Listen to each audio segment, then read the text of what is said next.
This is the Troll Patrol, live with Justin Freakin.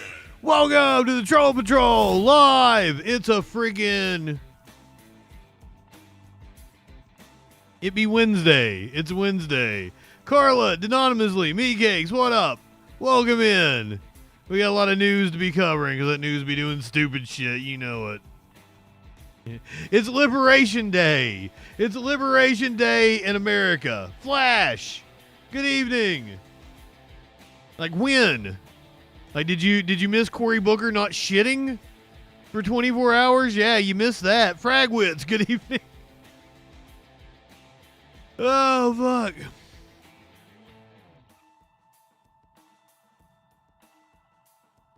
I am nowhere near Mate 1. Oh, but no, you wouldn't have come anywhere near me. You don't know where I live. Princess Kimberly, good evening. I thought you do though. The hell? How, what?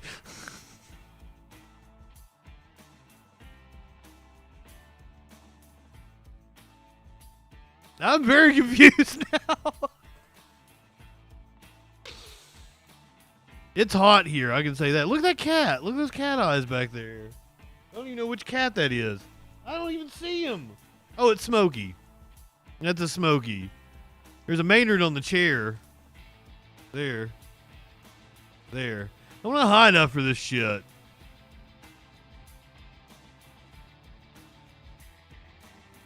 Why is my crotch glowing? How did that happen?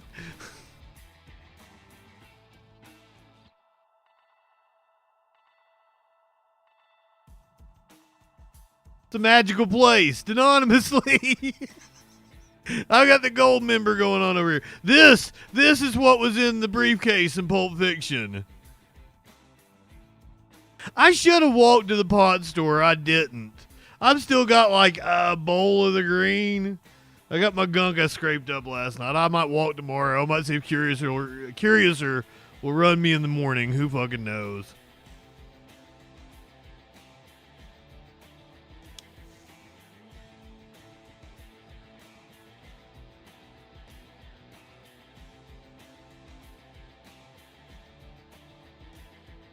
Yeah, there was no law. He wasn't filibustering anything in specific. Just holding up business on the Senate floor. I guess if he hadn't have done his little stunt yesterday, then the shit we're going to watch Senator Kennedy say today would have happened yesterday. That's all.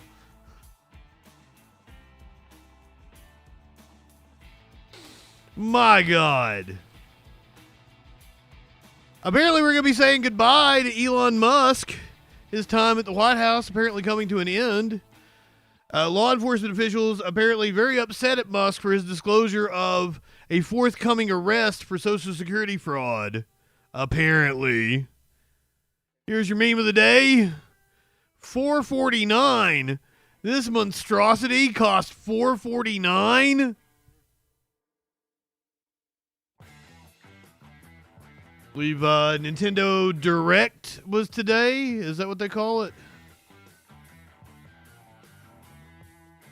It is Liberation Day, so I'm going to tell you about how the administration deported a citizen, legal resident with a wife who is a U.S. citizen, deported him completely by accident, said they made an error, but now says they're not going to do anything to, like, go get him from the El Salvador prison they sent him to. An Idaho lawmaker had their family farm raided by ICE. A couple of women that Trump tried to deport are now speaking out. This all comes as a congressman quoted Joseph Goebbels. A Republican congressman quoted Joseph Goebbels.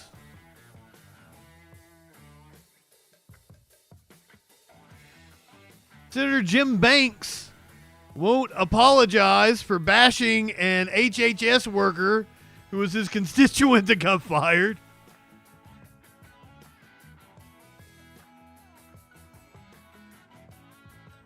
Jamie Raskin attacked Linda McMahon. Linda McMahon fired back almost immediately. Jasmine Crockett has taken aim at Pam Bondi. The charges against Mayor Eric Adams have been dropped. Man, this has been labeled by the right as a Luigi Mangione style shooting.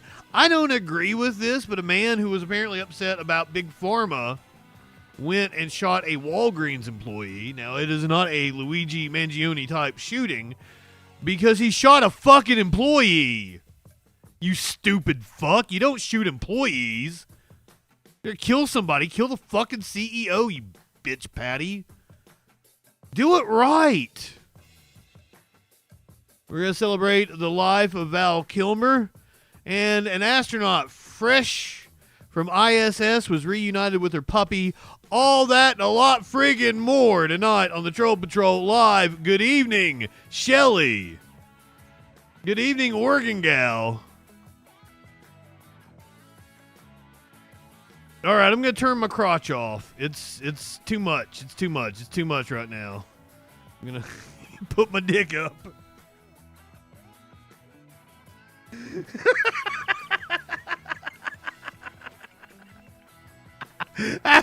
Val Kilmer is dead again. Holiday, Casey, good evening.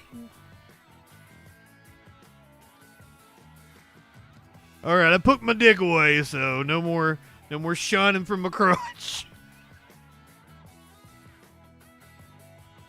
Oh my god. Oh my god. I gotta, okay, I made coffee, but then like when I was pouring my coffee, I realized that I didn't put any coffee grinds in my in my French press. And I had to pour it back in and put some coffee in there. Oh man, I would love to see this dude that's talking shit about me on Twitter. Any of these motherfuckers talking shit about me on Twitter, I'd love to see them call in. But boy, they won't. They're cowards. Yes, I think the Federalist Society is right wing because it is. You dumb motherfucker. Not Federalists, as in the original political party in our country. The Federalist Society.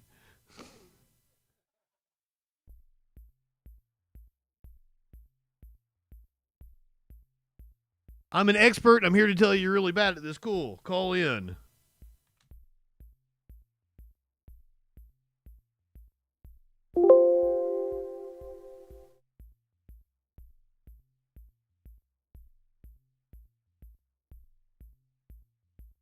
These dumb I swear I get so many people on fucking Twitter that I think a lot of them are the same account.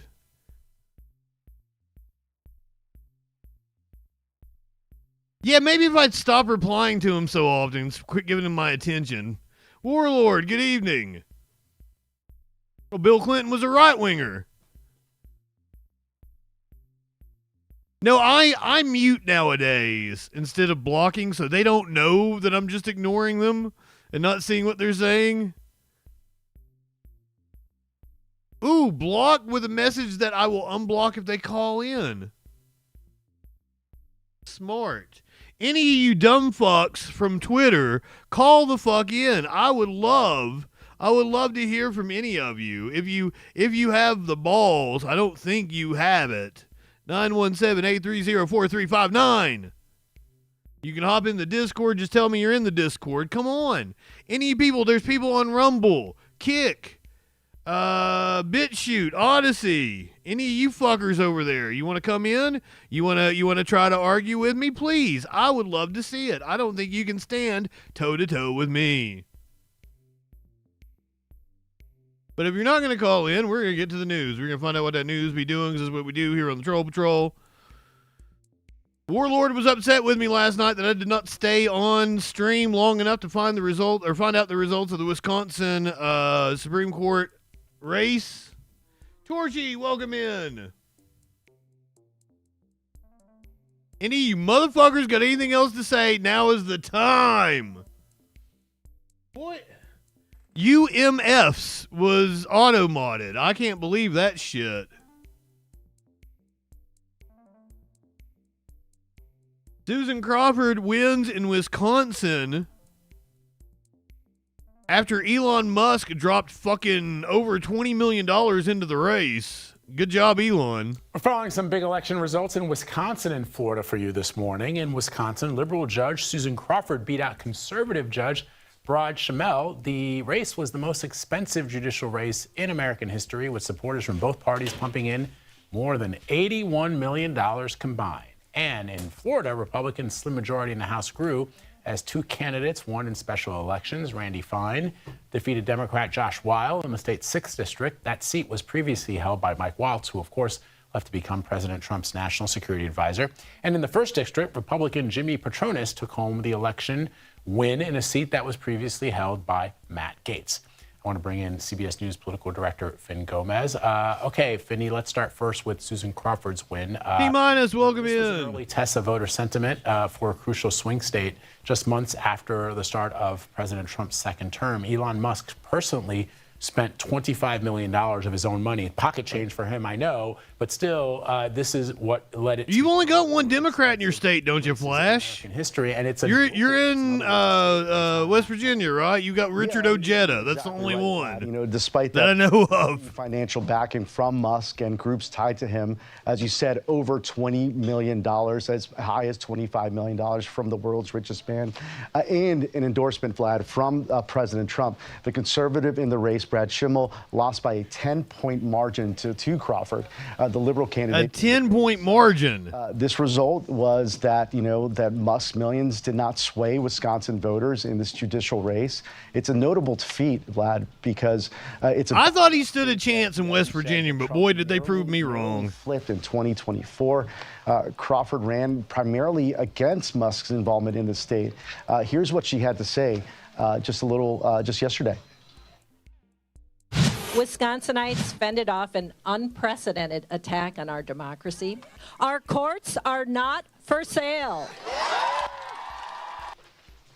You know, and national Democrats that I spoke to this morning, Vlad, say that this win has established essentially an early game plan heading into the gubernatorial races later this year in Virginia and in New Jersey, and also as we go into the 2026 midterm cycles, which is just around the corner, Vlad.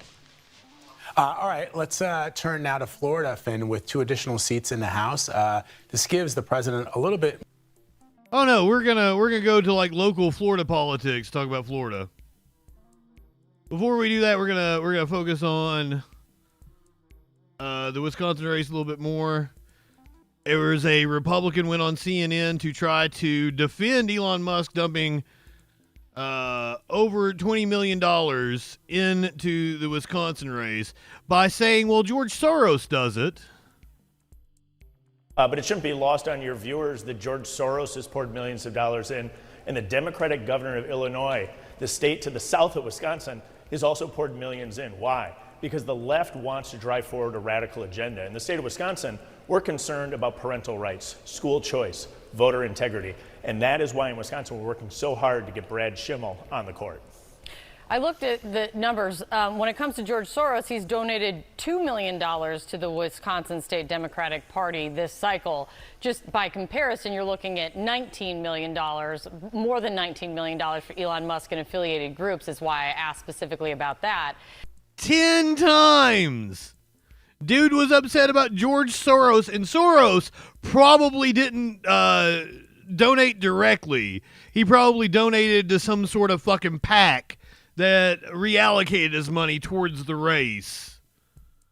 It wasn't like George Soros went straight to Wisconsin and started offering millions of dollars to voters like Elon did.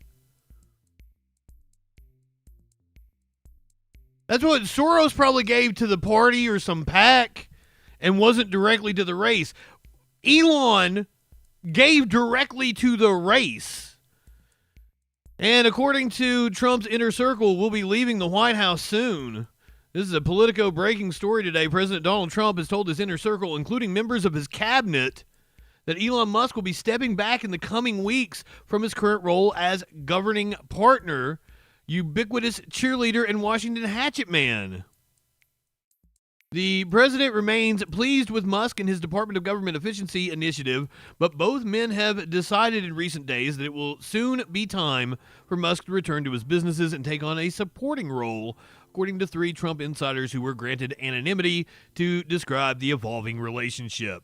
Musk's looming exit comes as some Trump administration insiders and many outside allies have become frustrated with his unpredictability and increasingly view the billionaire as a political liability, a dynamic that was thrown into stark relief Tuesday when a conservative judge Musk vocally supported lost his bid for a Wisconsin Supreme Court seat by 10 points. It also represents a shift in the Trump-Musk relationship from a month ago when White House officials and allies were predicting Musk was here to stay and that Trump would find a way to blow past the 130-day time limit. One senior administration official said Musk is likely to retain an informal role as an advisor and continue to be an occasional face around the White House grounds. Another cautioned that anyone who thinks Musk is going to disappear entirely from Trump's orbit is fooling themselves. The transition, the insider said, is likely to correspond to the end of Musk's time as a special government employee, a special status that temporarily exempts him from some ethics and conflict of interest rules. That 130-day period is expected to expire in late May or early June. Oh, see, I thought like Soros donated to Act Blue. When I said PAX, I meant like he donated to Act Blue or some shit. I'm sorry, I misspoke there, DJ Dub, but thank you for clearing that up. Lenny, good evening, my friend. No, I was assuming that Soros gave through normal channels to the party, whereas Elon was directly affecting the race. So I see how you say I got it backwards there. Apparently, Elon Musk's disclosure of a planned Social Security fraud arrest has got some top law enforcement officials frustrated with him. This was something he apparently said, Sunday? News exclusive sources telling ABC News that top law enforcement officials are frustrated over recent comments from Elon Musk. We're told that they're concerned over his claim that he had advanced knowledge of a planned arrest related to alleged Social Security fraud. ABC News senior reporter Catherine Faulders is live for us in our D.C. bureau. So, Catherine, it sounds like he was referring to some kind of ongoing federal investigation during a live stream. What more are you and your team hearing from your sources? Yeah, that's what sources are telling us, Kana. So he made these comments yesterday during a live stream on Musk to his more than 200 million followers. Now, Musk was asked a question by somebody about whether Attorney General Pam Bondi was going to prosecute fraud in the Social Security system. And Musk responded to that saying, I actually think that there is an arrest tomorrow. Now, that would be today. It's unclear if that arrest has been made. But he says, yes, in fact, I believe someone is going to be arrested tomorrow. Musk goes on to discuss this alleged planned arrest, saying, claiming... Yeah, I'm not high enough for this shit. They plan to arrest actually stole 400,000 Social Security numbers and personal information. Musk doesn't say how he came to learn this information, Kana, or learn about this planned arrest, but these sources who we're speaking to are telling us that he was referring to an ongoing federal investigation and that his public disclosure of this matter was disturbing to top law enforcement officials who had direct knowledge of the probe. And we know that previewing an arrest before it takes place would conflict with standard practice intended to protect potentially sensitive law enforcement operations and those involved in carrying those law enforcement operations out. Now, we asked the White House for comment on this. The White House referred to the Department of Justice. The Department of Justice did not answer our inquiries on this, but it certainly raises questions about how Musk learned about this information and what more he possibly knows about sensitive law enforcement operations, Kana. And his willingness to disclose it during a live stream. Very interesting. Catherine Faulders, thanks to you. I've seen a lot of people, Elon says he's finding all this fraud. Why aren't there all these fraud arrests? Huh? Why aren't you arresting people committing this fraud? It's almost like there is no fraud. It's just an excuse to come in and make sure the agencies don't work correctly, Let's head down to Florida. We're going to talk about that special election for the 2 congressional seats. One was Waltz's former seat. The other was Gates's former seat. And then I've got a hilarious clip from Governor Ron DeSantis to follow. But we begin with the takeaways from the Republican wins in last night's special election. So Randy Fine did come away with a 14-point win in the 6th congressional district, a special election there in the race to replace Mike Waltz, the former congressman who is now the national security advisor. In the 1st district, Jimmy Patronis, he won the race to replace Matt Gaetz. Spoiler alert, this guy goes on to become the Riddler. This is Fox 35's Edward Nigma reporting. In the 1st congressional district. So 2 big Republican wins in those races, very closely watched as well. But some interesting takeaways, we'll get into that, including in the 1st district, the Democratic candidate, Gay Valamont, becoming the first Democrat in modern history to win Escambia County. Talked to just a few minutes ago with John Hanley, a UCF political science lecturer, about Combo Weasel. 1st and 6th district special election races that ended last night. Let's start big. It's Liberation Day in America. The impact of these Republican wins in the Florida special elections last night will have on the Republican majority in the U.S. House. Well, I think it's useful. No, that was Fox 35. They'd only been up by a couple, so this will give them 2 reliable Republican votes in the House of Representatives, and that gives them a little bit of a margin against illness or someone falling victim to scandal or something like that.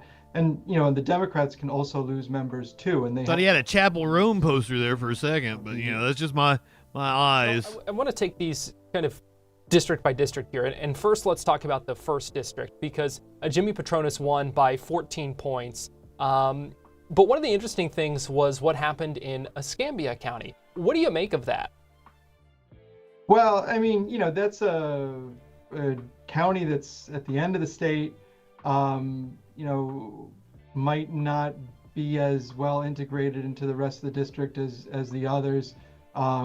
It's, I think, the largest county in that district, and so it might have a slightly different profile, a little bit more urban, and so not quite as Republican as the other parts of the district.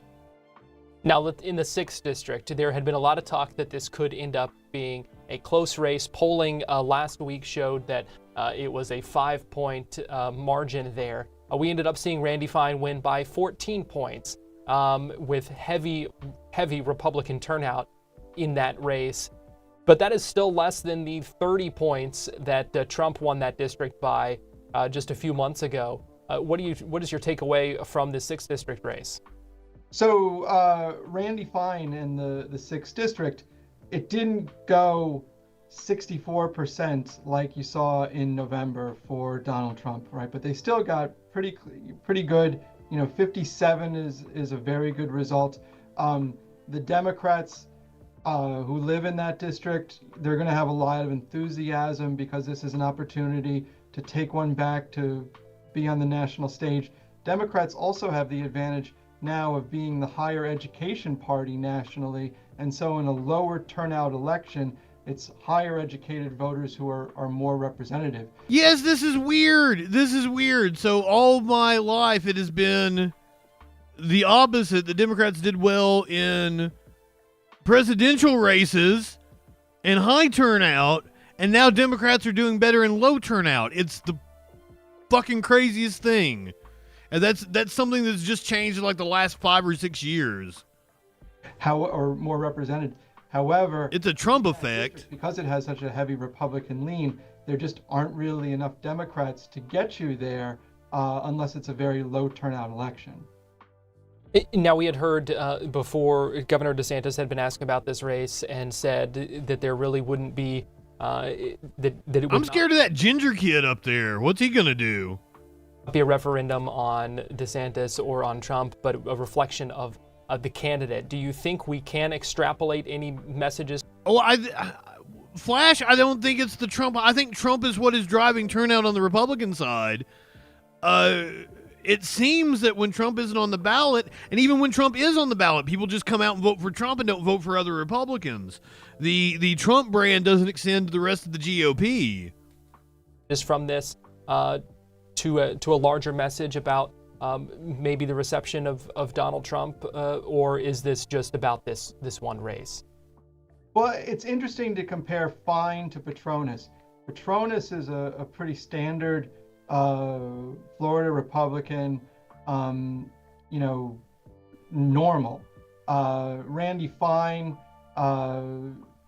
notorious for a few little antics involving, possibly defunding Special Olympics and his little contempt of court issue, which resulted in anger management classes. So, he's very different from Petronas, but they ended up with essentially the same number, 57%. So it suggests that, the candidate issues weren't really present in this race, right? Really what it is about red and blue, R&D, and if you support Donald Trump, you're going to turn out for Republican candidates, whether they are someone like Jimmy Petronas or whether they're someone like Randy Fine. So for someone like, Ron DeSantis, who was betrayed in a sense by Randy Fine in 2023 as DeSantis was preparing for his presidential bid, it's got to be a little bit of a disappointment to see Fine go in with essentially the same score as another Republican. Speaking of Ron DeSantis, he really does not like Randy Fine. He gave a speech earlier today where he tore the motherfucker apart.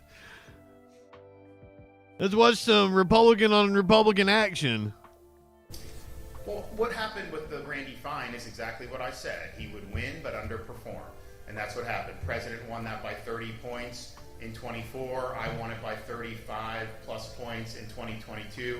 Fine is out there saying he won by the same margin I did. That is a total lie. I won by more than twice that he did in 2022 in that district.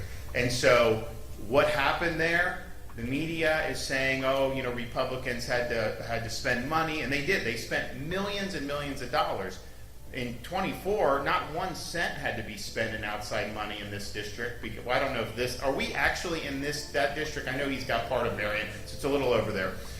And so the fact that money had to be spent, that's not a good thing. This goober. It's been going away. And what happened was, and so the media is trying to say, it shows, I think the Wall Street Journal said something about this is like an anti-MAGA backlash. I don't think that's true at all for this district.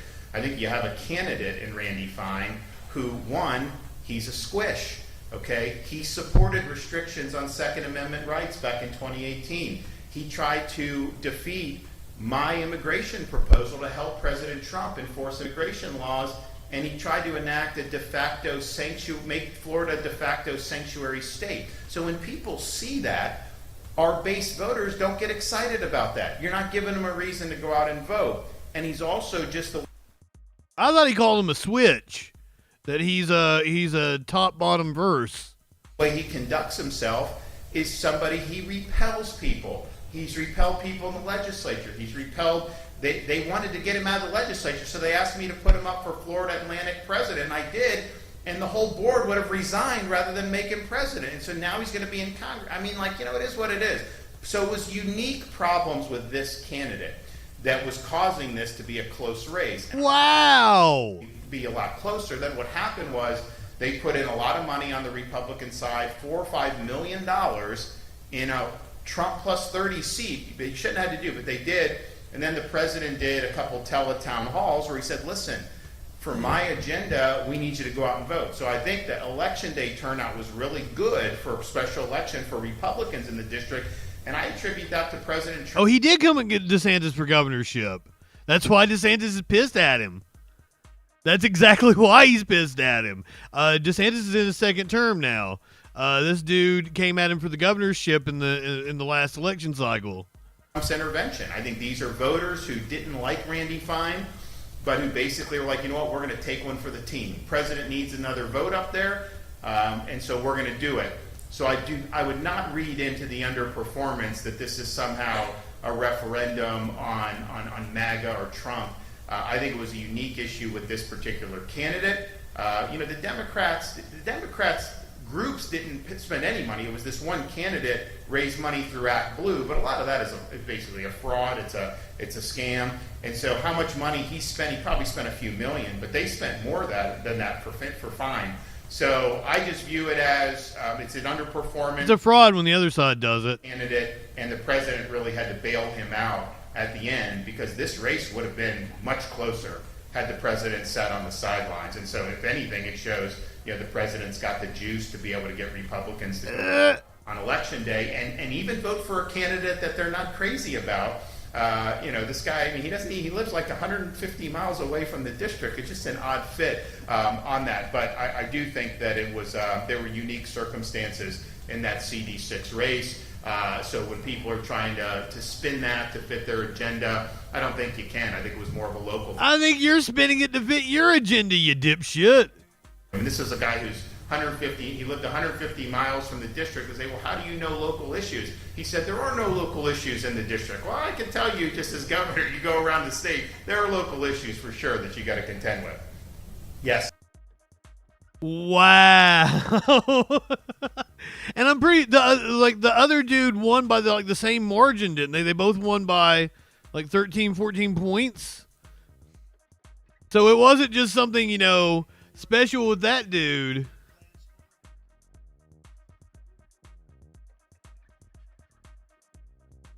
Well, hold on. I grabbed the wrong video. I did not mean to grab his whole fucking speech from today.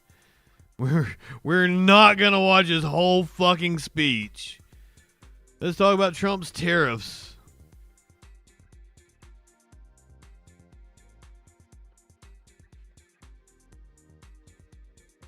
You know what? Let's go with the BBC. Let's go with what the British are thinking about our tariffs. They're one of the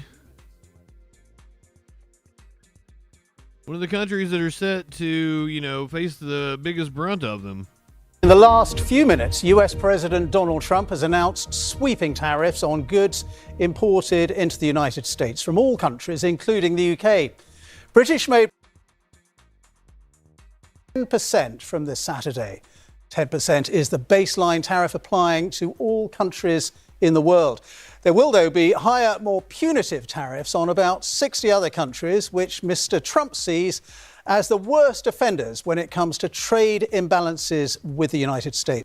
Now, somebody correct me if I'm wrong. I'm seeing all these right-wingers that are like, well, Trump will drop the tariffs if the other countries drop their tariffs.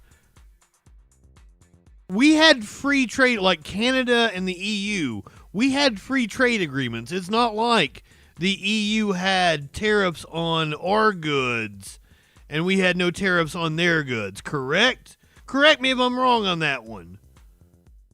I don't think that's how that works.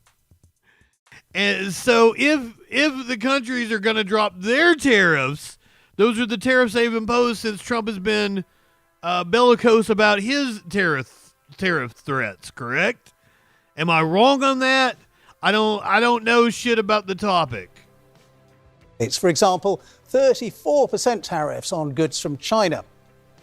Well, the president also confirmed a 25% tariff on foreign-made cars effective from midnight US time. He said that together, all these tariffs will raise hundreds of billions of dollars a year for the United States, making, in his words, America wealthy again.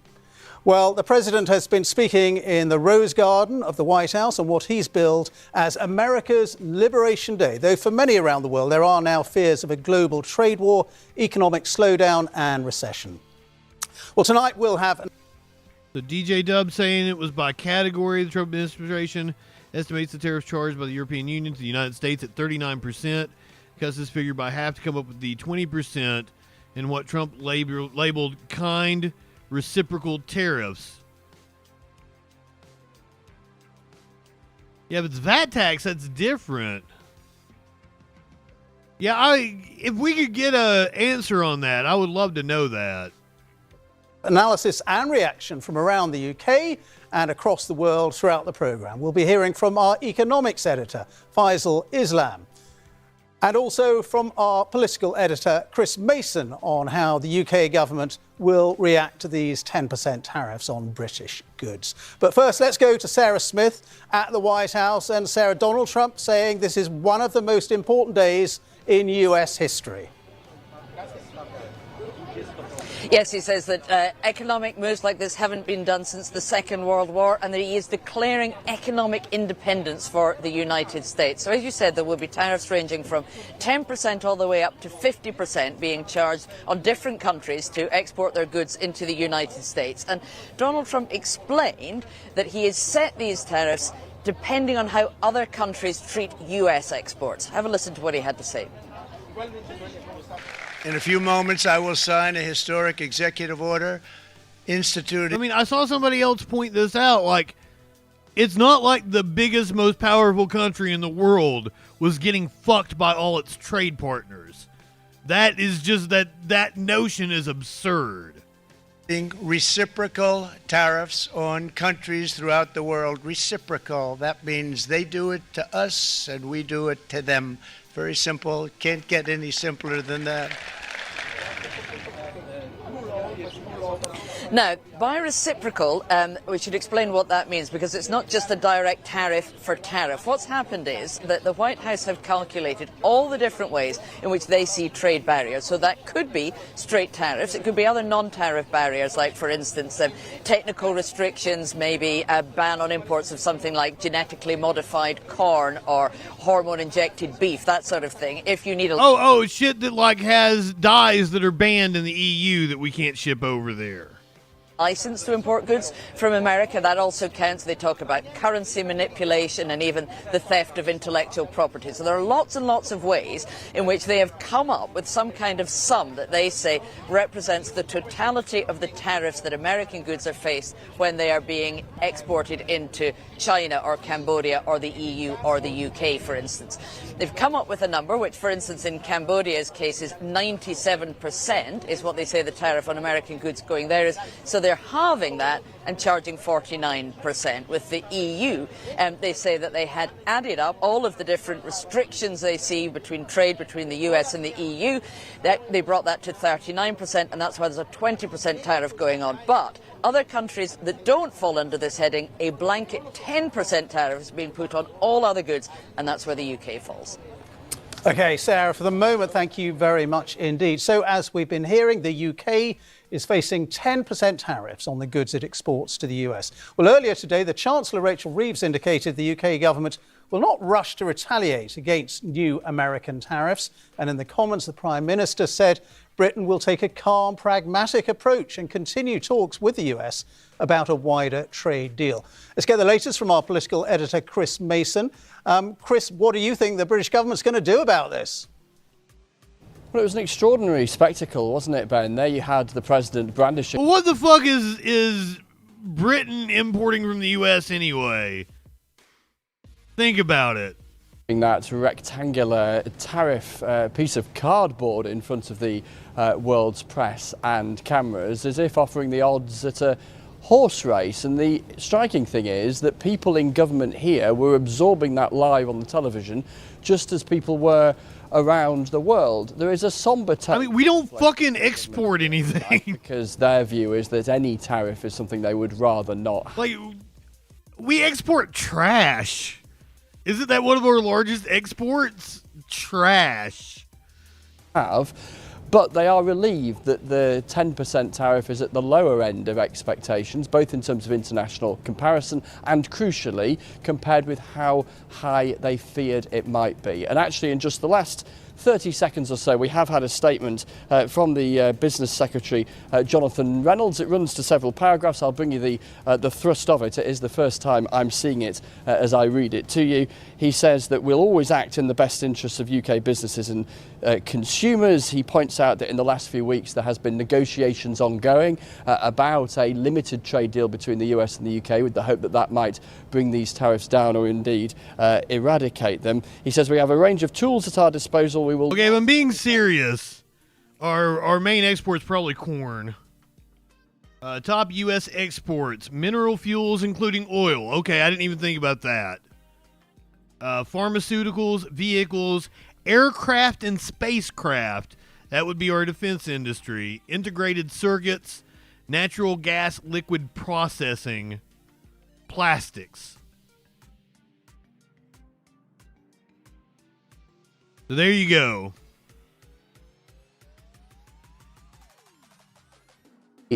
To act, we will continue to engage with. We export culture, including on their assessment. No horse meat. Of further steps. Nobody wants a trade war, he says. Our intention remains to secure a deal, but nothing is off the table. The government will do everything necessary to defend the UK. They got horses in other countries. So attempting to maintain, Ben, a horses aren't an American thing, are they? Proportionate response to what we're seeing from Washington. Didn't the Europeans bring horses here?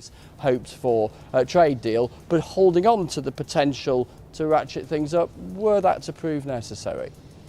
OK, Chris, thank you very much indeed. And we can also talk to our economics editor, Faisal Islam, who's with me in the studio. Faisal, these tariffs are clearly great picture of Trump. Impact on the British economy. Also, no, that was tomatoes. Economy. What's your Europeans brought tomatoes? No, the Europeans took tomatoes back to Europe. That's it. To give the context to this, which this is an extraordinary move, actually. Even if we may have expected larger numbers in some regards, hundreds of millions of dollars per year is what.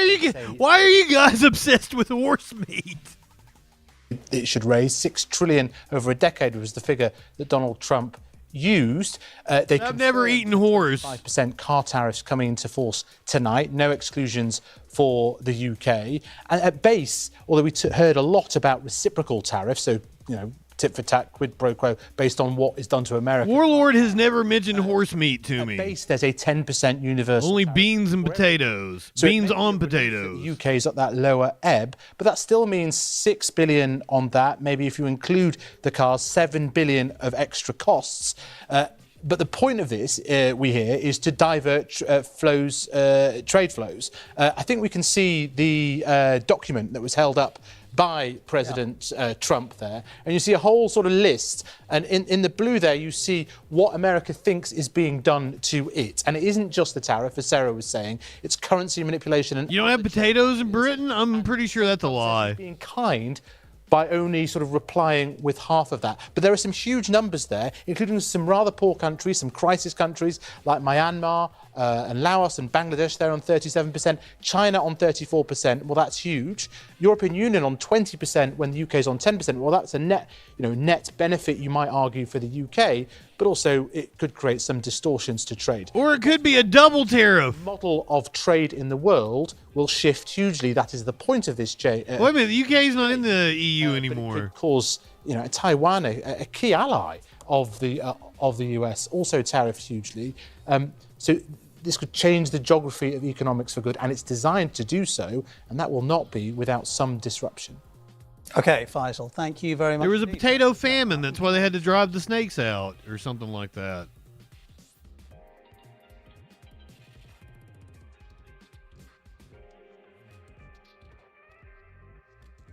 Oh, so I was right about the Europeans bringing horses over. But we had horses when it was like Pangea or some shit. And the Bering Strait was connected or some fucking shit. I'm bringing potatoes back. Yep. Oh my God. Oh, fucking Curiouser. She kept saying shit. I kept singing songs out of it. And she seemed to get really annoyed by me until, like, the last time I did it, she just started singing along with me. I was like, oh, you can't beat them, join them, eh?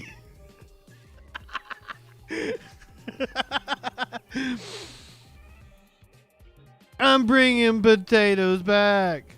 Yeah. Oh, anyway. Trump announced the tariffs here on what he's calling Liberation Day. Senator Angela Alsobrook says, who the fuck is liberated? I don't know this, but they're like one of the people that we're getting ready to talk about that was abducted by ICE is in her district. So I really hope she brings it up, or in her state. I thank Leader Schumer and Senators Kaine and Welch for being here today. You know, President Trump has dubbed today Liberation Day. And I continue to think how tone deaf and how arrogant it is. Lenny's feeling good on a Wednesday. Feeling good on a Wednesday. Cicero. Because I'm asking myself, for whom? You know, who's liberated? And I think that Elon Musk. Yeah, I think the reality of it is that middle class and hardworking families like the one I grew up in, I regard myself in so many ways as having grown up in a blue-collar family.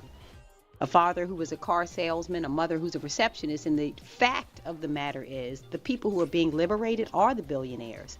None of his policies, including these tariffs, anticipate any relief for hardworking and middle-class families.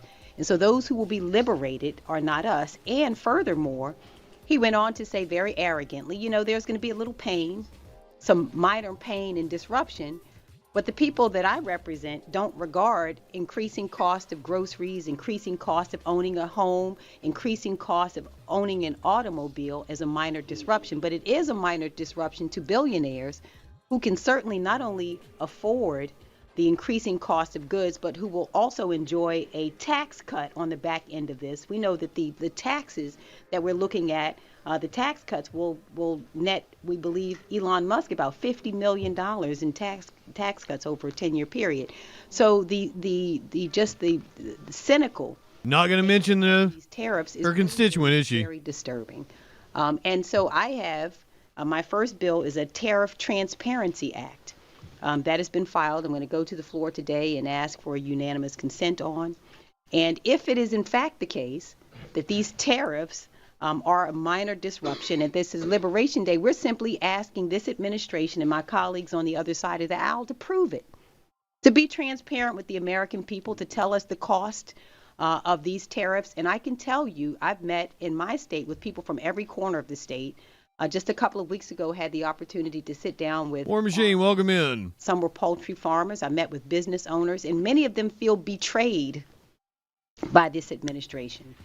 The farmers who said, you know what, now not only the retaliatory tariffs will cost so much money. Some were selling chicken. I think you're right, Flash. Countries, and they've said to me, you know, this is going to cost us money.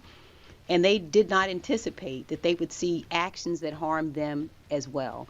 And so I want them to prove to us, who does it benefit? That's a question that I think is a fair question, is when he says a little pain, who does he mean? Who should sustain the pain? And I would say it absolutely should not be the middle class and hardworking families of this country who pay for the tax cuts for his billionaire friends and who suffer beneath these tariffs. And so we say, again, if it's a minor disruption, and this is Liberation Day, we just simply want to know who should be liberated. And I think that the Transparency Act will show us that. We'll take questions.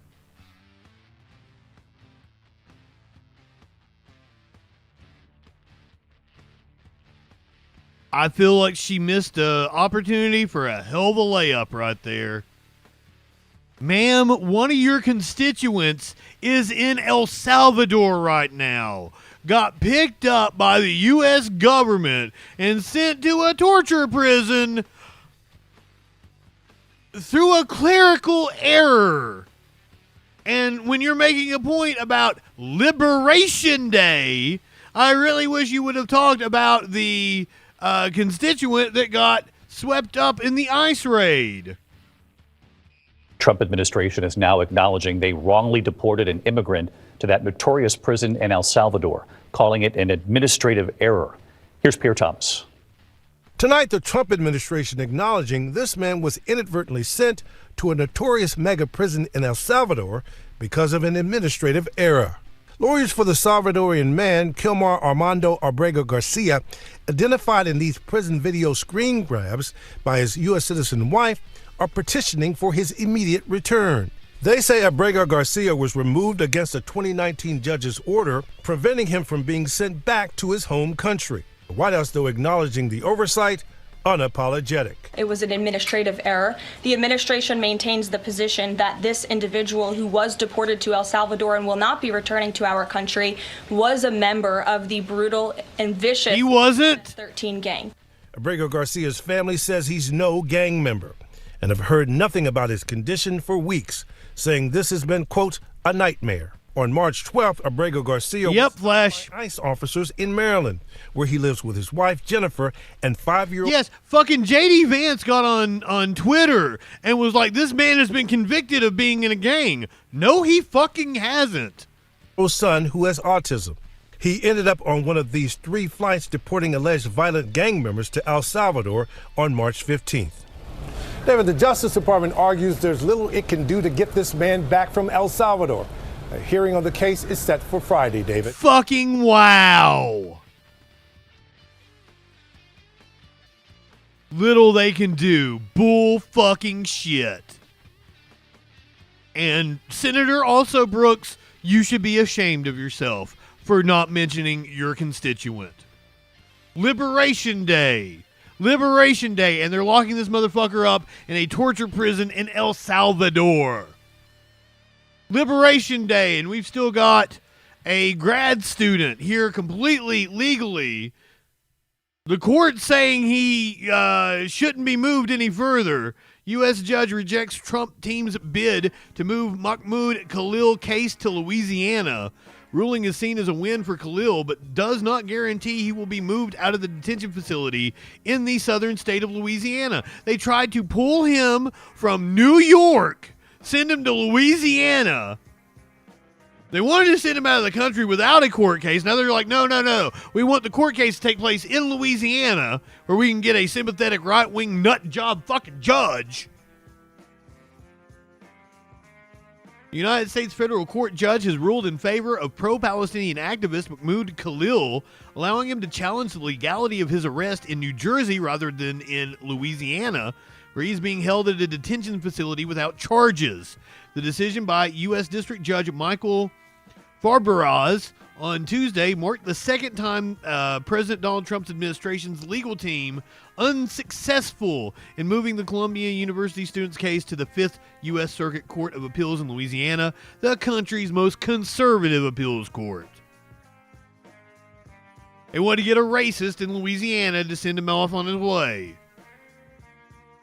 Khalil's lawyer, Bahir Azmi, said his team was grateful the court understood the government's transparent attempt to manipulate the jurisdiction of U.S. courts to shield their unconstitutional and chilling behavior.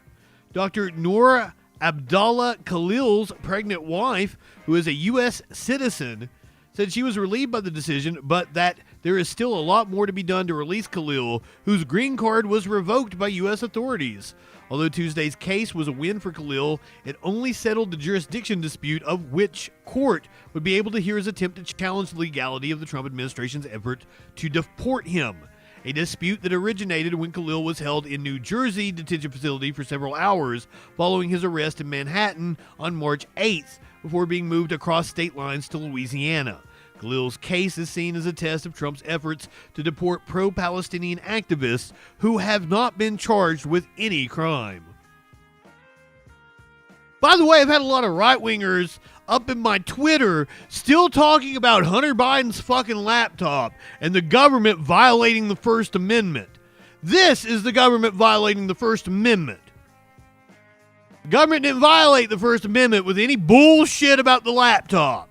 You fucking morons. Come on, man.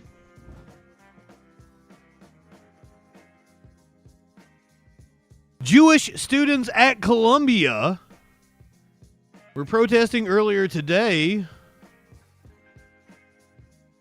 We've got video of the Jewish students specifically.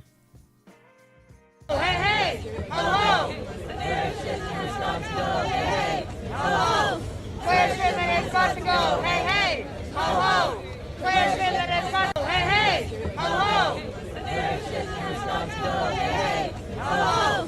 Where's the supposed to go? Hey!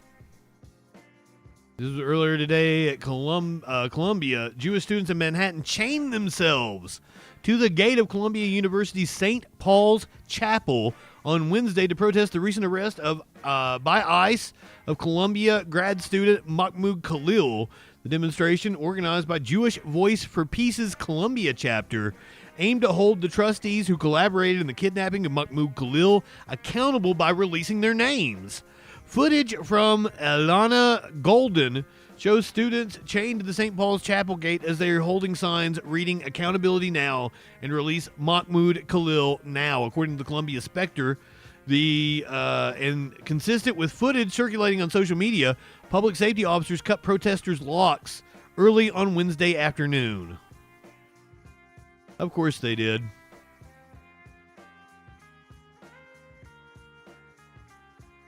Updated at 6:09, so about 3 hours ago.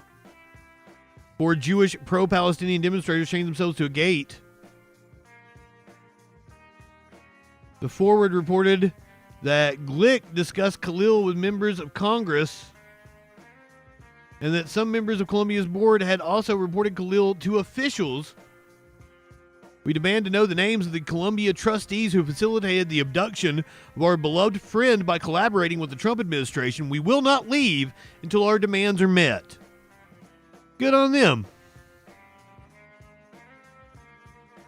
Fuck, I'd love cookies right now. Let's hear from an Idaho lawmaker. I don't know what their political party is, but I'm assuming because they're in Idaho, they're probably a Republican. That's not for certain here, but they're probably a Republican. Is this one of those examples of a leopard eating your face? And I think a lot of it has to do with I've been one of the few that have stood up to the far right extremism. And because of that, Republican Representative Stephanie Mickelson believes she's had a pretty big target on her back the last several years. Well, apparently she's a Republican, but is standing up to Trump. So, about this before, when Representative Mickelson was censured and then told she could no longer run as a Republican by her local legislative GOP committee. That leadership has since been replaced. But last week, we learned how big that target actually is. Daniel Walters of Investigate West dropped a story of how far-right Republican activists have tried to weaponize a federal agency against those who don't agree with the new administration's approach to immigration enforcement.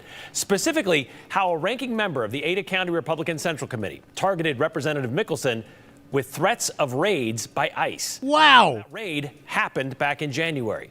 Mickelson, who owns several food production and seed potato companies in southeastern Idaho, says immigration enforcement isn't really her biggest concern about this. It's more about the culture of politics these days and how intimidation tactics like this could impact anyone's effect as a legislator.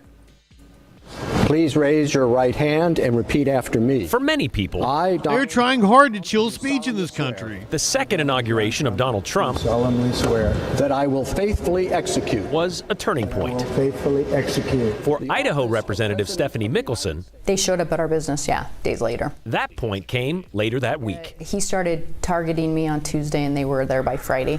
Representative Mickelson is referring to a January 21st social media post by Ada County GOP Vice Chairman Ryan Spoon, in which he asked the Deputy Director of Immigration and Customs Enforcement if he could please send some illegal immigration raids to the businesses owned by Idaho State Representative Stephanie Mickelson.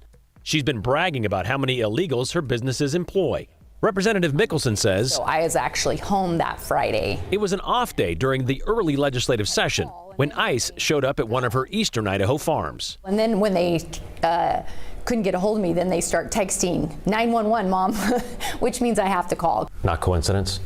I don't think it was coincidence, but, could have been, but I doubt it. Yeah. They keep pointing to something you said during last session, though. So what it was is we were having a discussion, and it was a Texas Force style bill, which was already tied up in the courts. This right here is another key component to us protecting and defending the people of Idaho, and that is protecting the very borders of our state. So on this particular case, and I feel like this has been happening a lot lately, is we target a certain ethnicity or a certain group, and we want to demonize them. For debate on motion, you late 32. It was during the House debate on last session's immigration enforcement bill. I think you need to remember that every food processor, probably in this state, from the large food processors to the small ones. But I stood up and I said, I think we need to be really thoughtful. Use immigrant labor. Passing some of these bills because I think they have unintended consequences. So if you guys think that you haven't been touched by an illegal immigrant's hands in some way, through either your traveling or your food, you're kidding yourselves. So because of that, then they claimed that I had admitted to something which I had never admitted to. Which is likely what Spoon referenced on January 23rd of this year, calling Mickelson a, quote, plantation mistress, and said, we're going to take your farm slaves away. However, Spoon told Investigate West, quote, her own testimony drew attention to herself. And the fallacy in all this, every employer out there has to follow the law. But the law is very narrow as far as what we can get, what we can ask, and what we can do. If we don't follow those laws, and if we were knowingly hiring undocumented workers or illegals, you can get a fine of up to $27,000 per employee. For Representative Mickelson, her biggest worry is that Thor's hammer? Her family business. Double checked. But the chilling effect this had on her ability to do her other job, like when a similar immigration bill came back this session. When this came around for you to... That's what I was wondering there, Flash. Because, it's got, that Viking kind of look to it. God damn. For Representative Mickelson, her biggest worry isn't necessarily her family business. Double checked. But the chilling effect this had on her ability to do her other job, like when a similar immigration bill came back this session. When this came around for you to stand up and speak your mind on a topic like this, did that change? This year, I didn't stand up and talk about it. Why not? I felt like that I didn't need to make myself and my family and our businesses a bigger target than it needed to be. And so I simply stayed quiet on the issue. So you've had to change the way you do things? I did have to change the way I did things, and I had a lot of sleepless nights where I said to myself, if I can't be effective anymore, then maybe it is time, then maybe I need to not be here. I need to do something differently. Or my choice was... At a Nazi bar, it'd be fine. Find my voice again. And so I finally decided that I'm going to do the best I can do while I'm here. I represent my community. I represent my constituents. I represent the people of Idaho. And if we lose good statesmen in this body, then where will we be? Is this a bigger problem in this building or in this realm of politics where people feel like they can't say something because they'll get a target on their backs? I think you're seeing more and more of that, especially in the last couple of years with the rise of social media and confrontational politics. You see this situation where people really think about whether or not they're ever going to make a public statement. Part of the problem with these extremist groups is they've come in, a lot of them have come in from another state, and we welcome out-of-staters to come in and move into Idaho, but to come in and then tell us that they know Yeah, she's a piece of shit. The Idaho way is when we have a problem, we roll up our sleeves and we work together and we help our neighbors, or we have differences, but we sit at the table and hammer through what's the best solution for Idaho. But I think until some of us start standing up and saying this is enough, if you want to have a conversation, that's great. Let's not be an anarchist or an arsonist. Let's be an architect. Let's find a good future for Idaho. Well, according to Investigate West's story, after that January raid of Mickelson Farms, one employee was arrested by ICE and sent to a detention center in Las Vegas. Both she and her family say they would never knowingly employ an undocumented worker, and they follow federal and state laws to be in compliance. By the way, Mickelson did vote in favor of that immigration bill last session, despite her debate. And this ICE episode hasn't stopped her from speaking out last month against a bill requiring all employers in Idaho to use E-Verify, a federal program to prove workers are authorized to work here. Mostly over the cost of enforcing it. That's why she wanted to see it not go anywhere. Well, she told us, instead of getting tied up in all this national stuff colleagues seem to be using for campaign purposes lately, she'd rather focus on issues that matter to Idahoans. Less headline stuff like lower utility bills and water rights for future generations. That's Ryan Spoon, the vice chair of the Ada County GOP, who's made no secret of wanting to make Idaho unbearable for anyone who doesn't align with his politics, even though he only moved here 6 years ago. He refused to speak with us about the story. Actually, wow. I'll read for you what he did say. He said, the details of this story have already been reported by several reputable news or sources. You're welcome to republish that information from those stories in the hopes of someday becoming a reputable news outlet. Okay. Oh my God. Yep. A Republican certainly said that. Snarky ass piece of shit. Wow. Yeah, it sounds like some 4chan poster. Sounds like one of the dipshits I'm arguing with on Twitter over here. God damn. A couple of women who Trump tried to deport are speaking out. The images sparked a legal showdown over President Trump's mass deportations. Alleged gang members arriving on flights to a notorious prison in El Salvador. And tonight, 2 women who say they were on those planes speaking exclusively to NBC News. We were lied to. When we arrived at our destination, that's when they told us we were in El Salvador. Hemar Moyetones tells us she was arrested by ICE and was expecting to be deported home to Venezuela. Scarlett Rodriguez says she used the Biden administration's CBP One app to get across the border. We are from Venezuela. We know that airport. And we were like, no, we are not in Venezuela. Both women say they have no criminal history and are not part of a gang. Consistent with court declarations, she said she witnessed an official push 3 men to sign papers claiming they were gang members. And there was a man who said no, that he wasn't going to sign it because he had nothing to do with that. And the official came and said whether we sign or don't sign the paper, they were going to leave us there. The women are now back at a U.S. detention facility after El Salvador's president refused to take female prisoners. Moyetones says she's worried about her 2-year-old son, left with a relative in Pennsylvania. Wow. I am very afraid because I've always been with my son. There's now a legal battle over the Trump administration's use of wartime powers for some deportations. Just today, the administration said it mistakenly sent a Maryland man to El Salvador, despite an immigration judge's order saying he could not be deported there. His attorney says he was not a gang member.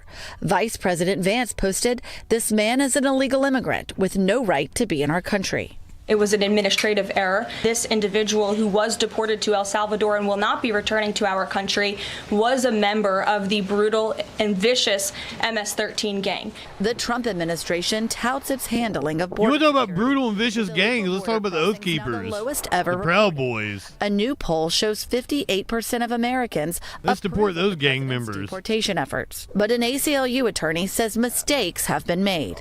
Whoever heard of sending someone potentially for a life sentence in El Salvador without giving them any due process to show they don't belong? We spoke to Rodriguez's mother back in Venezuela, who said her daughter hoped for a better future in the U.S. Now, both women just want to be deported to their own country. What will you do the moment you see her for the first time? My God, it is going to be the happiest day of my life, she said. And Julia, you reached out to the Department of Homeland Security. What did they say about the cases of these 2 women? Lester, DHS says they will not comment, citing ongoing litigation. Meanwhile, this Thursday, lawyers will argue they did not violate a judge's order by deporting immigrants to El Salvador using those wartime powers. Shut up, Lester.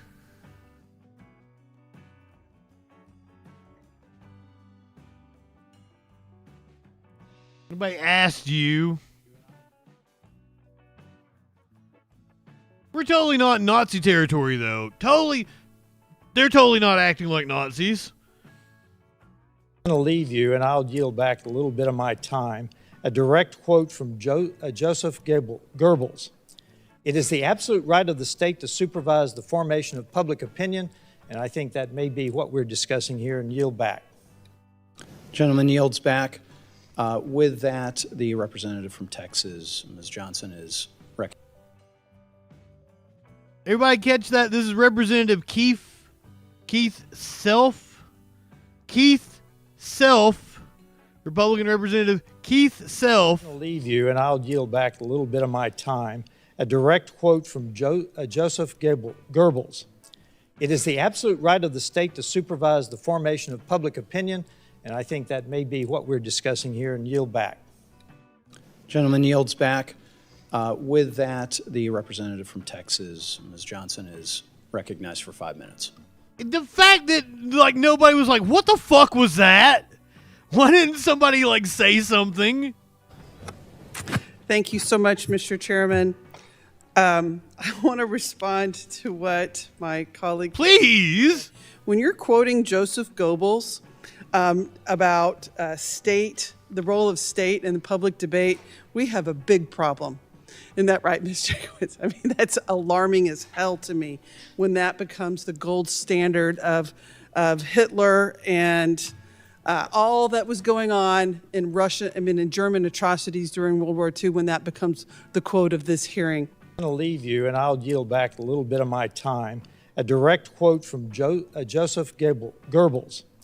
It is the absolute right of the state to supervise the formation of public opinion, and I think that may be what we're discussing here, and yield back. It's the right of the state to supervise the formation of public opinion. Do you think we're stupid? You think we're fools?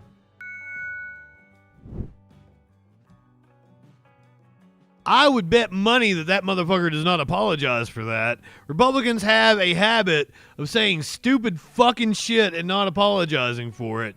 I present to you Senator Jim Banks. Take it away, Senator. And I would say pretty disappointed just to know that he... Oh, hold on. Is that he will not apologize for speaking the truth after calling a fired HHS employee who approached him in the Senate basement a clown, saying he deserved to lose his job. Now, here was his response that he posted on X this morning. The Democrats and the left-wing media have lost their minds because I told a left-wing activist in the halls of the Senate office buildings yesterday what I really thought.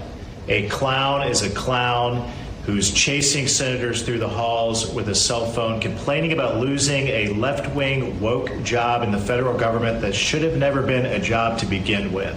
I won't back down. I won't apologize for it. I support President Trump and the Doge effort. Wow. To cut waste. Good time to start drinking, War Machine. Out of the federal government, and we're just getting started. Now, Banks responded to this video you see here, taken by former HHS budget analyst Max Schroeder, who was fired back in February, asking Banks how he plans to serve his constituents with all the HHS firings. Look. There are many people who are not getting social service programs, especially people with disabilities. Are you going to do anything to stop what's happening? You probably deserved it. I deserved it? You probably deserved it. I deserved it. Dude, wow. Yeah, that's great to hear. Why did I deserve it? Because you seem like a clown. It felt like a very childish kind of attack. I was alarmed, and I would... What do you expect from these dipshits? Know that he didn't have a response.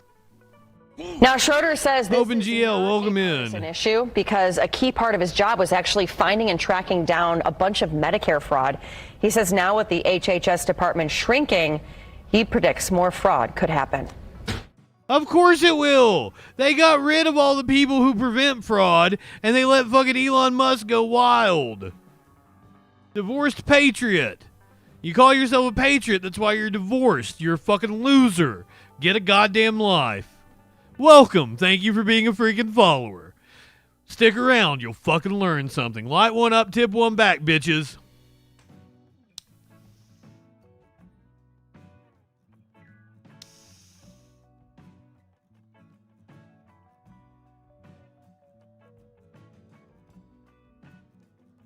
Anyone who calls themselves a patriot is a fucking virtue signaling piece of shit loser.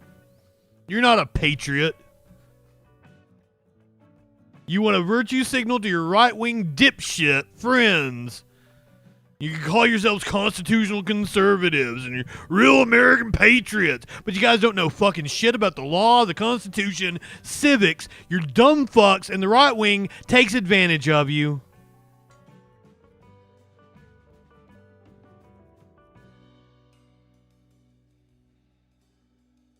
Good. Your fucking kids have no business being anywhere near you, you fucking stupid piece of shit. Your wife was a smart woman to get the fuck away from you. Welcome in, though. Welcome in. We're going to hear from one of our favorite fucking senators right now, Senator John Kennedy. He's apparently got some words for Vladimir Putin.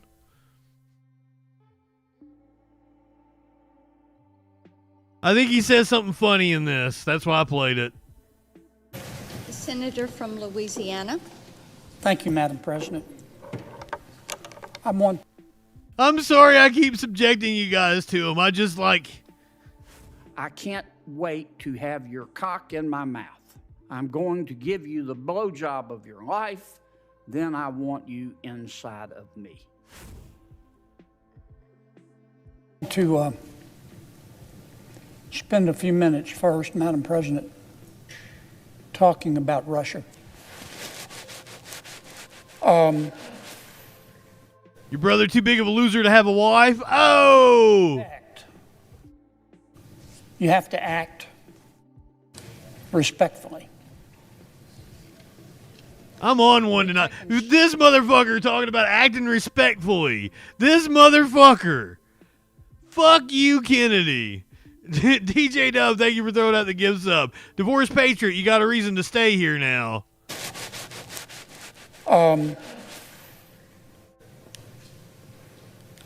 To get respect, you have to act respectfully. DJ Dub, thank you for throwing out the gift subs.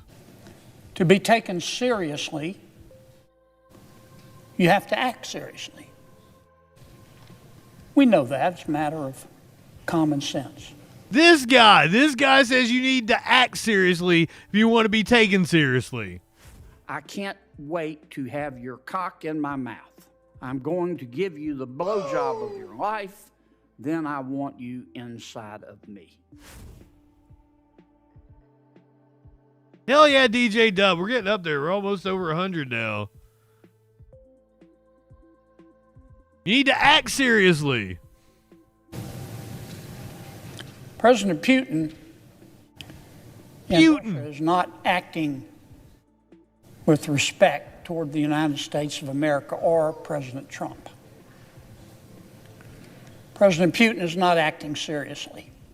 Brother, President Trump isn't acting seriously. He's not acting with respect towards the United States. Putin. I don't know a single fair-minded person with an IQ above his age who doesn't... DJ Dub just wants the right to be able to turn John Kennedy off, don't you? Light one up for DJ Dub. Thank you, my friend. We gotta light one up in honor of DJ Dub here. Go ahead, light one up, tip one back. It's all right to have one fun before you hit the sack. I'm JustinFREAKIN. All we're establishing is this guy's wicked, sick aesthetic. Not high enough for this shit. I guess I gotta thank Matt Walsh for introducing me to JustinFREAKIN. Hey there, y'all. We're about to get stupid, locked into what that news be doing. Fu Manchu and a slick bandana, colder than ice, smoother than Santana. Audio, video, chat and calls. Right-wing nut jobs haunt the halls. What you wanna watch? Hey, what you think? And there's only one choice. It's JustinFREAKIN.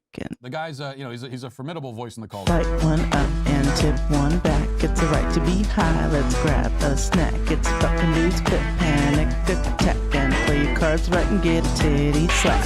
Jump in Discords, have some fun. The man will talk to everyone. Get high and try to debate. When shit pops off, chat thinks it's great. What do you think you're doing? Join the troll patrol. Wherever discourse is brewing, he gives it that southern drawl. So let's go ahead and bring in Justin. Hey Justin, how's it going, brother? First of all, I want to say you're poser South. I'm in Alabama. I'm the real South.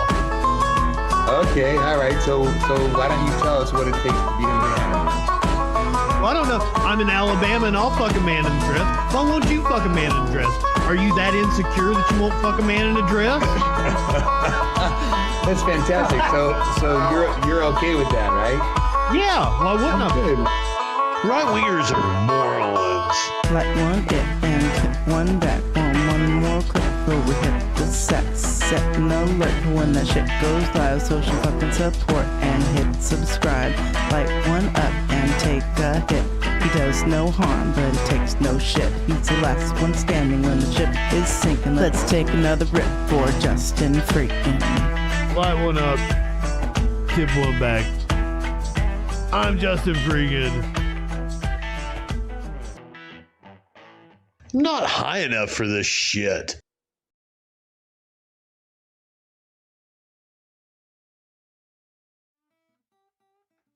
It's beanie time! It's also get high time. Light one up, tip one back. You heard the lady.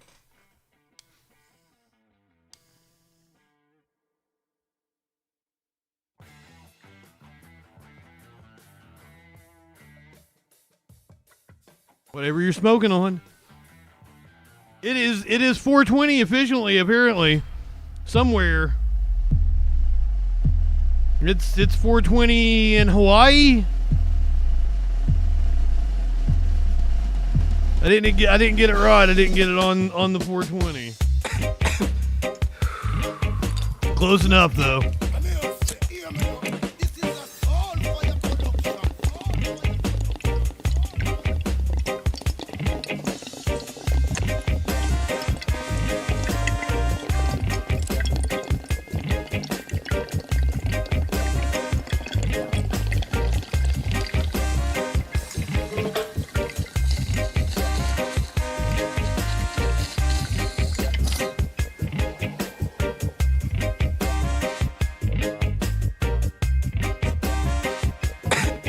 I feel like I missed it by just a few seconds. Not that far though.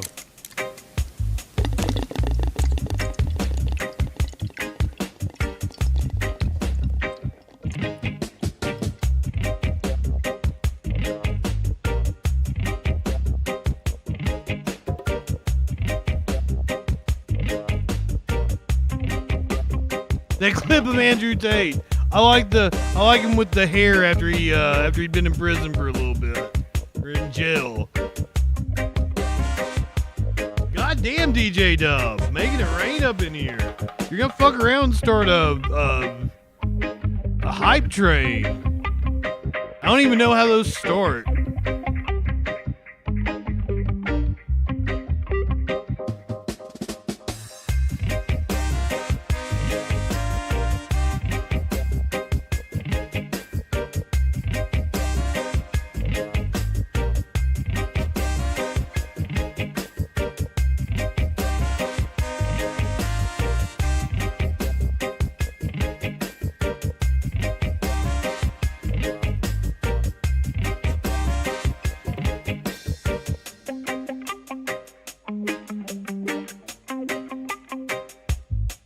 Love it. Thank you, my friend. Goddamn, we broke 100 now.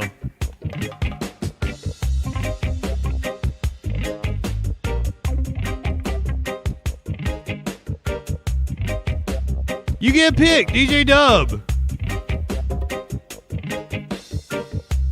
What do you want to do next? You want to do a police chase? You want to do back to the news? You're in charge.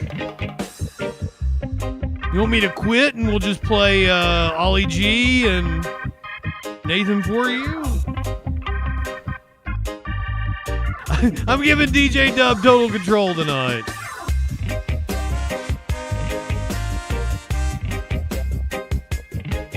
Cashed out in the market.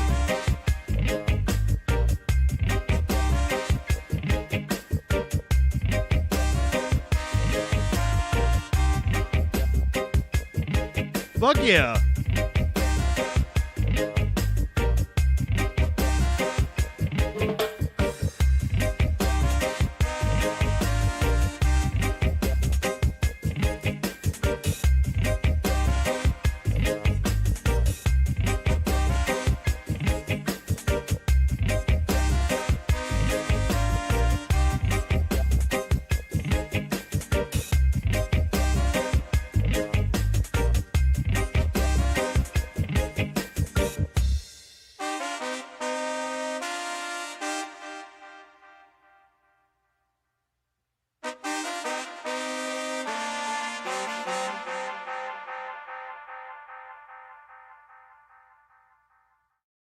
For those of you who don't know who Bud Dwyer is, you're about ready to learn something.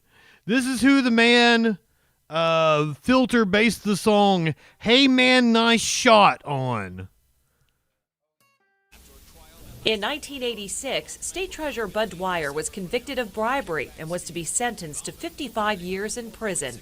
The day before his sentencing, Dwyer held a press conference where he maintained his innocence. Some stations were carrying the event live. At one point, Dwyer pulled out a revolver from an envelope and took his life. The incident caught viewers off guard and set protocols in newsrooms on how to handle such tragic events.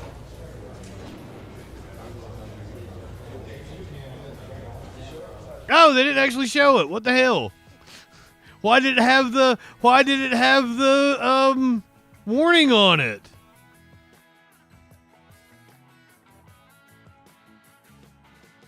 The footage is out there. You can find it. I was hoping that on YouTube I would only see, they'd cut it off. You can go and find the... I mean, like, the cameras stop, right? Like... Bud Dwyer was elected state treasurer in 1980, the first of 2 terms running the state's finances. It was his second term, though, that spelled the beginning of troubles for the 47-year-old veteran politician. Last May, the state treasurer and former Republican state chairman Robert Asher were indicted in what became known as the CTA bribery scandal. After a trial that lasted over a month, both men were found guilty in December for their role in a kickback scheme involving the awarding of a $4.6 million contract to a California... I mean, I don't know if he's guilty or not. What it sounds like they convicted him of sounds like pretty much run-of-the-mill corruption in politics nowadays. But, once again, maybe if we'd had more of these motherfuckers do this, we'd have less corruption in our government now. Computer company. In return, the two received promises of $300,000 in kickbacks, but no money ever exchanged hands. Dwyer was scheduled to be sentenced tomorrow in federal court in Williamsport, where the trial took place.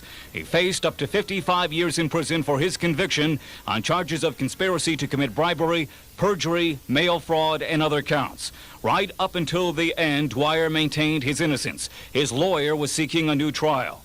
Dwyer is survived by his wife and 2 children. His co-defendant, Robert Asher, is scheduled to be sentenced. I'm not sure, DJ Dub. Ed Weinstock, News Center 8. Just Julie. I don't know all that much about the case. All I know is basically, the facts of it as they were laid out by the news story. I don't know, like, any deeper story. And yeah, War Machine, please be safe. Since you bring it up, let's go ahead and cover this. A lot of the country facing a once-in-a-generation storm. We keep having these.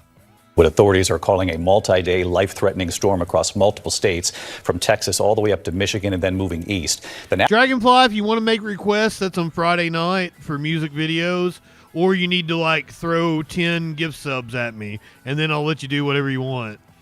National Weather Service tonight warning millions to prepare for this. This system already triggering violent weather. But the main line of storms and potential tornadoes hit after dark tonight, and then days of heavy rain and life-threatening flooding. Chief Meteorologist Ginger Z, she's live in the storm zone with the forecast in a moment. But ABC's Victor Akendo here with the images already. He's in Paducah, Kentucky tonight. Tonight, a dangerous and potentially deadly multi-day severe weather outbreak is underway. Multi-day. Racing for dangerous tornadoes and flooding so extreme, the National Weather Service is calling it a once-in-a-generation weather event. I'm in the far out area. I will probably see rain. I think the temperature is already dropping here. It was super hot today, and I think the cold front hits us sometime overnight tonight. Please take shelter. This massive funnel spotted south of St. Louis near Potosi, Missouri this afternoon.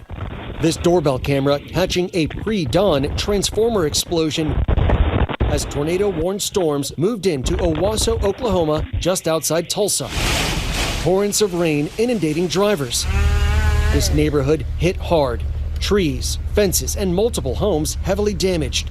This roof peeled back. South of Kansas City, in Nevada, Missouri, this 360-degree view of the devastation after a confirmed EF1 tornado with winds near 100 miles an hour. It was on the ground for 17 miles. And to the east, in Pilot Grove, a 7-mile-long trail of destruction through... God damn! Say it's a miracle no one was hurt. Kentucky Governor Andy Beshear warning families to be ready. We're really concerned about people's safety, especially in the overnight. And David, the governor declaring a state of emergency ahead of the storms. Here in Paducah, we are under a particularly dangerous situation, tornado watch, and that's followed with the strong possibility of flash flooding. The next few hours will be critical. David? Yeah, millions on the watch tonight. Victor, thank you. And he's meaning like the next few hours is in now, by the way. Samson, welcome in. That was the news report from the 6 o'clock news tonight. Just posted. Let's take a live look. Definitely.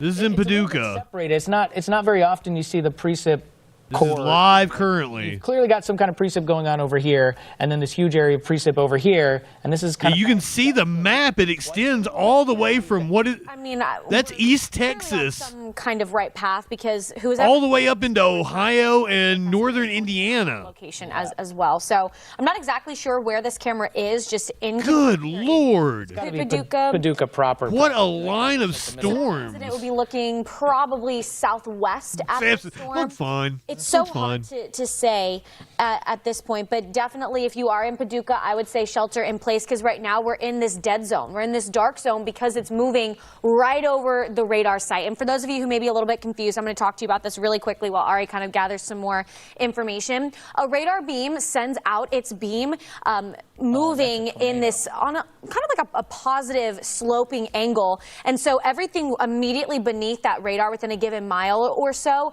doesn't get picked up, which is why you have that hole. And so when something goes over it, you really can't tell. And that's why you can also get some clutter right beneath a radar site, and when you get to the farther limits of that beam, you have some concerns of we're not exactly sure what it looks like where we have radar dead zone. So real quick, Haley, let me jump in. I was looking a little bit more closely at this velocity data, and this is from a couple scans before it hit the radar site where we lose vision of it. Look at this. That is probably a tornado. This little thing off toward the west of the radar site right there, and then if you watch it progress, it kind of moves out toward the radar site. Let me move this forward a little bit.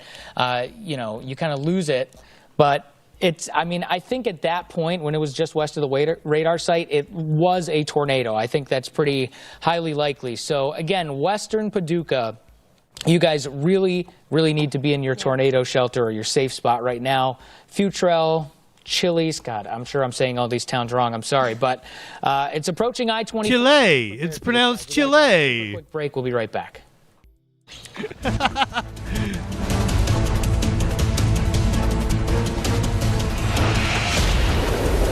I don't think there's a Chile in Kentucky. I mean, it's kind of amazing to me because, you know, I'm pretty familiar with all that area. I went to college in Western Kentucky, but I don't remember a Chile in Kentucky. Apparently there is.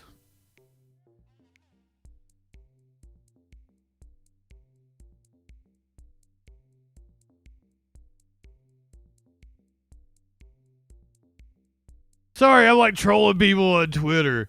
Like, I keep hitting them with the link and like, call in, motherfuckers.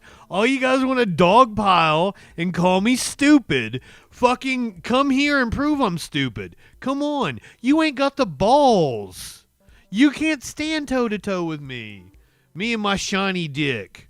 You want me to take my dick out again? I started the show with my dick out. Don't make me pull it out my pants.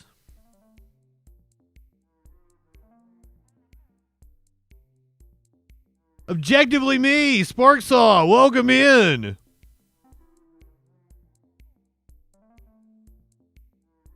I got a shiny dick, motherfuckers. Don't mess with me. Probably don't want to mess with Linda McMahon either. Now, listen. You can't clip no more. I thought I turned that on. Twitch made me agree to new rules, and then I had to go turn some things on. Can you still not clip? Because I thought I fixed that over the weekend, but I had to agree to new Twitch rules today as well. So maybe they turned it off again.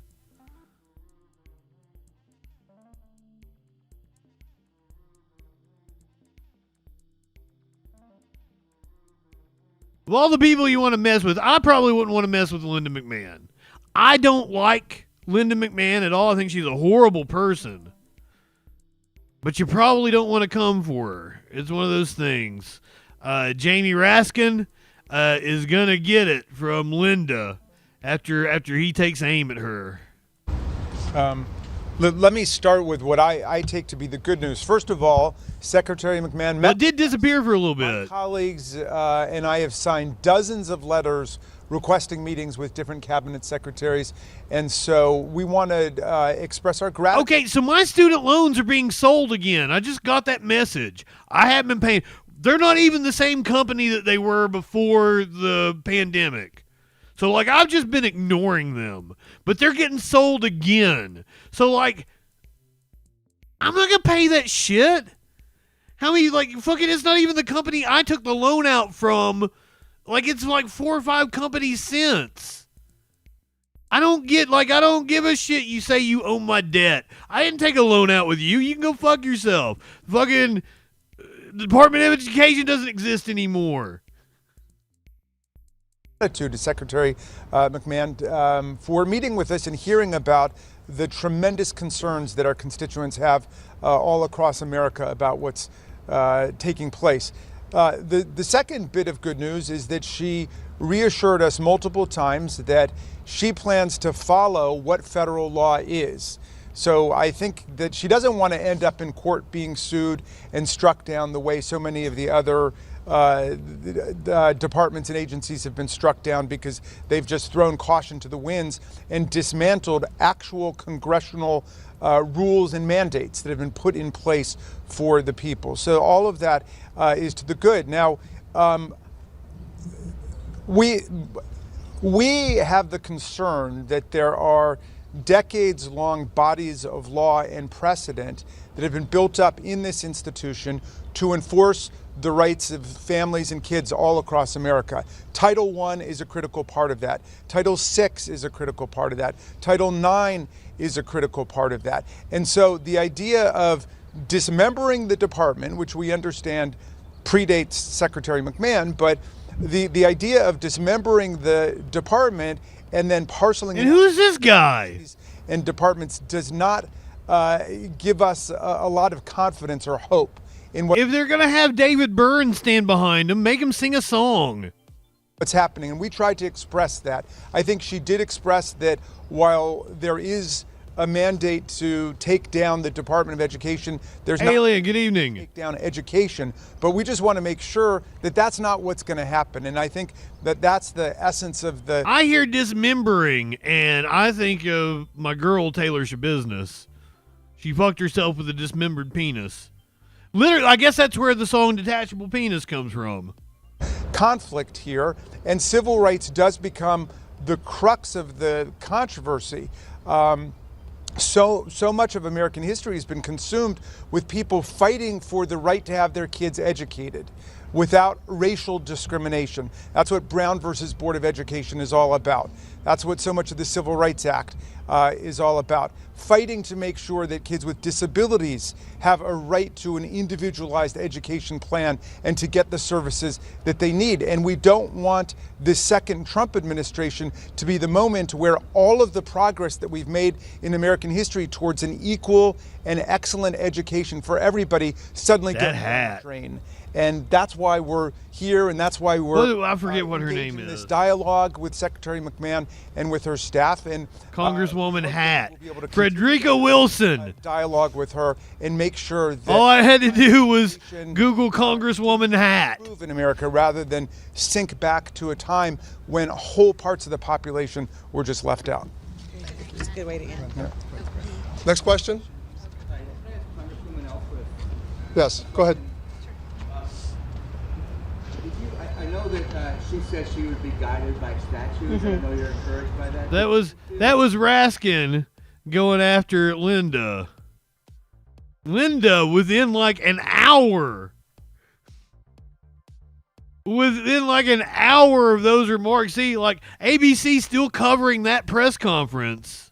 about that. I want to say one other thing. The mood in the room, it was very collegial. We are extraordinarily grateful to the secretary that she joined us. Thank you. She's here. Perhaps I should give her the podium. We're extraordinarily grateful that the secretary gave us the space to have these conversations. As she's destroying the Department of Education. Respect, madam, I think my biggest concern is that the states will not be able to protect the programs and services that you would like to devolve with them. Good morning, everyone. Thanks so much for coming, and I just want to express my gratitude to all of these folks who came today so that we could have an open discussion. I also don't think this happened at morning. I think it was like 1 o'clock this afternoon. I could be wrong on that. I don't see a timestamp from ABC News on this, but I'm pretty sure it happened this. So this is once again, she took the podium last time we heard from her and was like, on this sunny, cloudy evening, and it was completely dark. The lights were on behind her. This woman doesn't understand time. Discussion about what I believe is one of the most important things that we can have a discussion. It could have been this morning, but I want to say it was this afternoon. Of our young people. As Representative Tanako said as we were ending the meeting, which I thought was incredibly appropriate, and that is that this is not a partisan issue. This is about the children of America, and it's the next generation, the generation after that. And if we want to have our leaders, if we want to have that next group of engineers and doctors and lawyers and plumbers and electricians and HVAC operators, then we need to focus on how... It happened 8 hours ago. That was 1:30 in the afternoon.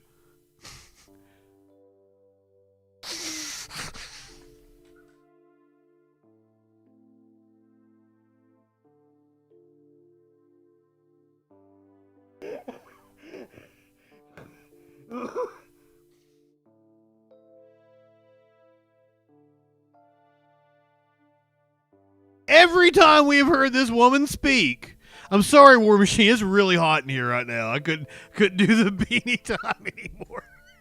Every time we've heard this woman speak,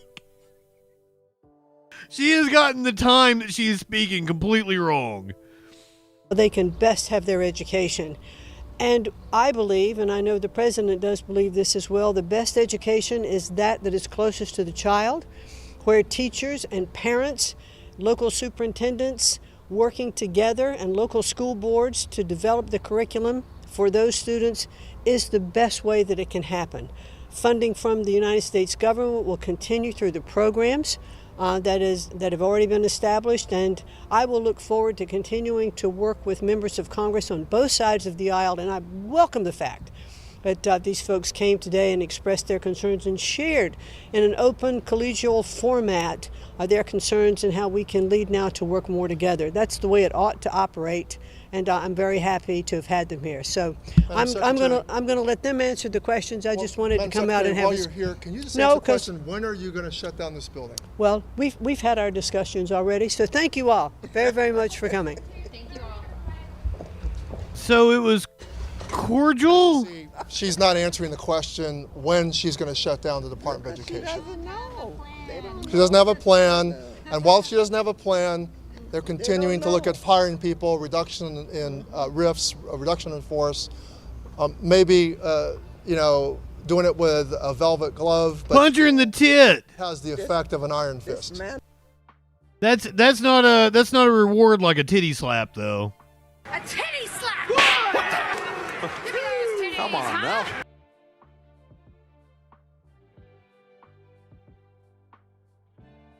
They all do look like cartoon characters, to be honest with you.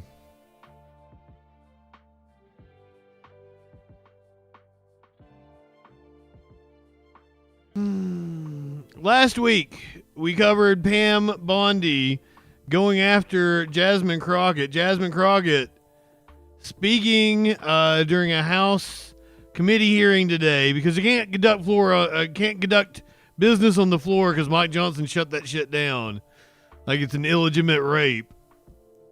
Jasmine Crockett responded to Pam Bondi threatening her. thank the chairman. I now recognize the ranking member of the subcommittee, JustinFREAKIN. Thank you so much, Mr. Chairman. And I first just want to begin with a news alert. Guess what? Joe Biden is not the president anymore. So maybe we can move on. Maybe we can move into the present, because it seems like we are living in the past. And listen, these are not the good old days, you know, like you used to sit around and your grandparents would talk to you about what used to happen. What we need to be talking about is how we are going to legislate, because I think that some of my colleagues have confused what our jobs are. And I get that we're sitting in judiciary. And so it may seem as if we are here to be litigators, but we are here to be legislators, which means that we are supposed to be writing laws, not trying to have our own trials and determine whether or not something is true or not, or whatever the case is, or who should be sued, who shouldn't be sued. All I know is that a great American hero, a good senator out of New Jersey, said something to the effect yesterday as he was shattering the record for holding the floor. Oh my God, stop talking about that. Nobody cares. Racist in this country. As he shattered that, he said something about the fact that this should not be about left versus right. It should be about right versus wrong. And I am going to tell you that I want us to focus on right versus wrong. The reason that we are struggling right now in this country as it relates to people not trusting agencies, honestly, a lot of it is because of elected leaders. Let me tell you, one of the things that the chairman and I— Because they all suck. We don't agree on a lot. Is that even you to an extent, Jasmine. There has been a sharp incline as it relates to threats upon our lives. Regardless of what side of the aisle you sit on, we both know and agree. Don't care. Members of Congress, we both are enduring more death threats. Don't care. Anybody should in this country. And ma'am, just go on Twitter and express an opinion that's remotely leftist. I get death threats all goddamn day. So, like, you as a congressperson, like, that's just a thing that comes with the territory. Deal with it. I believe that it is because of the divisive rhetoric, and it is because of the selective enforcement of things. And so— Put my dick up. And I'm gonna be clear, because I had remarks, and I'm going a whole other way. To have the sitting attorney general go on, and I'm gonna call it faux news. I know some of y'all love it, but it is faux news. To have her go on Fox News and to then decide that she wanted to send a threat to me, it was wrong. Because here it is, she is the highest law enforcement agent in this country, and people are watching and they are consuming this information, and they are believing that simply because I decided that I wanted to exercise my right to free speech, which I got abridged from doing, that she then wanted to then politicize something that should not be politicized. I don't like Elon Musk. I'm gonna say it 50,000 times. I don't like him. I don't like that he going out there and he firing people. I think that he's a crook, because somehow the rest of us can't sit around and get whatever federal contracts we want. The rest of us can't sit around and get law enforcement and get them somehow ordained as federal law enforcement to protect him. The rest of us can't get our dealerships protected by the federal government. That is somebody that is operating above the law. For whatever reason, just because he has a lot of money, more money than everybody else. And yes, I am happy to see that on my birthday, which is what I said, there were peaceful protests around this world against him, because he is a problem. And so you never should have somebody that is sitting that high and is going to sit up here and threaten a sitting member of Congress when she knew good and well, if she watched the entire thing, that I specifically told protesters to make sure you consult with lawyers, just like I've told protesters over and over and over in the history of me advising people to go out and exercise their constitutional right. The fact that there are other sitting members that have received letters of threat from this new DOJ tells me that they are about retribution and they are not about following the law. The reason that our— Damn right. I won't even say our party, our country is torn apart is because we can't even agree on right versus wrong. This should not be left versus right. The only thing that we're asking is that we have law enforcement that will show up when there is an actual crime. If somebody calls and says, hey, and not shoot your dog or you. That's what we want. Law enforcement that will actually show up and not shoot me or my dog. Investigate this. That's a low fucking bar, by the way. Cybercrime, or I need you to investigate this child pornography, or I need you to investigate this robbery, then we want somebody to show up, and we don't want them to look at us and act as if just because I'm black or because I'm woman that I am not worthy of having that case investigated, because we have an administration that is continuously railing against diversity, equity, and inclusion, or we don't need people that show up that feel like diversity should not be valued. That is why we should have somebody that may show up and looks like me. The final thing that I'll say, because you've been gracious, is this. When I first became a public defender, I had no criminal defense experience. And I walked in and I told my boss, Charlie, I said, listen, you should hire me. He said, why? I said, because I'm black. Charlie looked at me like I was crazy. And I said, let me tell you something. When I walk in, I'm going to walk in with a level of rapport and understanding that maybe some of my other colleagues will not. Charlie offered me my job, and I worked my butt off, and I worked really, really hard for all of my clients, not just those that look like me, and that is what it looks like to serve. Thank you. You go, girl.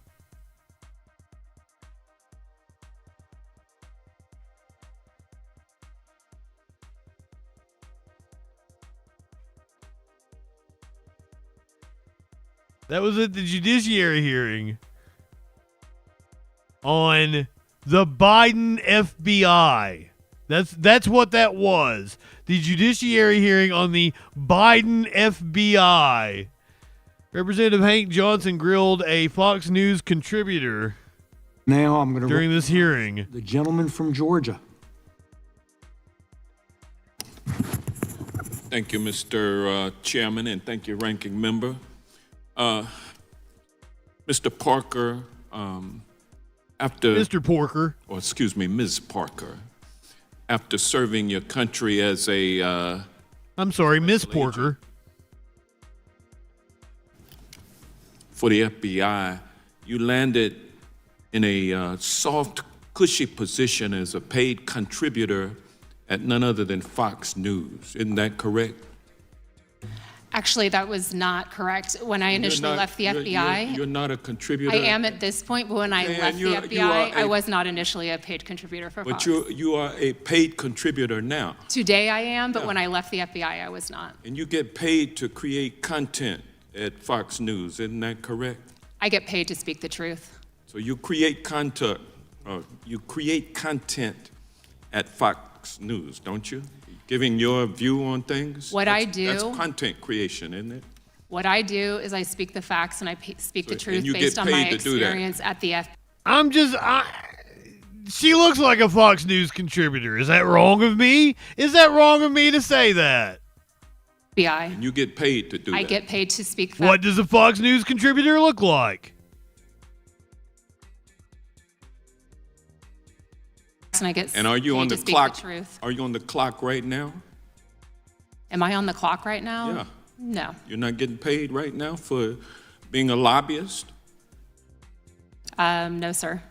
I'm not getting paid to be a lobbyist. Or for any other purpose? Excuse me? You're not getting paid as you sit here right now to be here? I am not getting paid to be here. No, I am not, all right, sir. Fair enough. Mr. Whitson, you also served as an FBI agent before falling into a very lucrative position as the legal director at the Foundation for Government Accountability, correct? That was my former position, yes. And well, what is your current position now? So I currently serve as the Senior Director of Federal Affairs. And it's a pretty lucrative upgrade from where you first started. The position I'm in now? Yeah, you're making more money now than you were when you first started. Well, yeah, that's the way it usually works. Would it surprise you to know that most of the time, between 2013 and 2022, 6 conservative foundations tied to billionaire donors sunk $44 million into your organization, correct? Sounds right. I don't know the precise numbers. You don't know that? It wouldn't surprise you, though. But that wouldn't surprise me at all. And your largest known source of funding between 2013 and 2022 was a foundation controlled by Illinois billionaire Dick Uihlein, who invested over $18 million into your operation. And another source of your funding was the 85 Fund, which gave you $2 million between 2013 and 2022. It is among the network that is controlled by Leonard Leo, who received over $1 billion in contributions from a... Yeah, I keep hearing these new names about billionaires I'd never heard of before. His continued takeover of our court system. And so you get paid to promote an agenda which includes rolling back child labor laws and stripping child workplace protections. Isn't that correct? No, that's not correct. And your organization has also worked to stop Medicaid expansion and to slash food stamps, correct? What do you mean by slash food stamps? Well, that means cut food stamps, cut the money. And y'all have been advocating for that. And you also were among the organizations that wrote the notorious... By the way, like, a lot of you were probably here the other day. I was talking to that right-winger, or maybe it was DM, or it was somebody. And I mentioned that, like, giving people food stamps, like $1 in food stamps results in something like $250 in economic activity. Like, it's insane. Like, it stimulates our economy. And why does no one ever frame it that way? Like, giving poor people money is very good for our economy. Slashing food stamps, very bad for our economy. It doesn't compute to me. Like once again, the Democrats woefully inadequate for this moment. Project 2025, which is the radical right-wing agenda, the blueprint that President Trump is implementing along with co-president Musk, correct?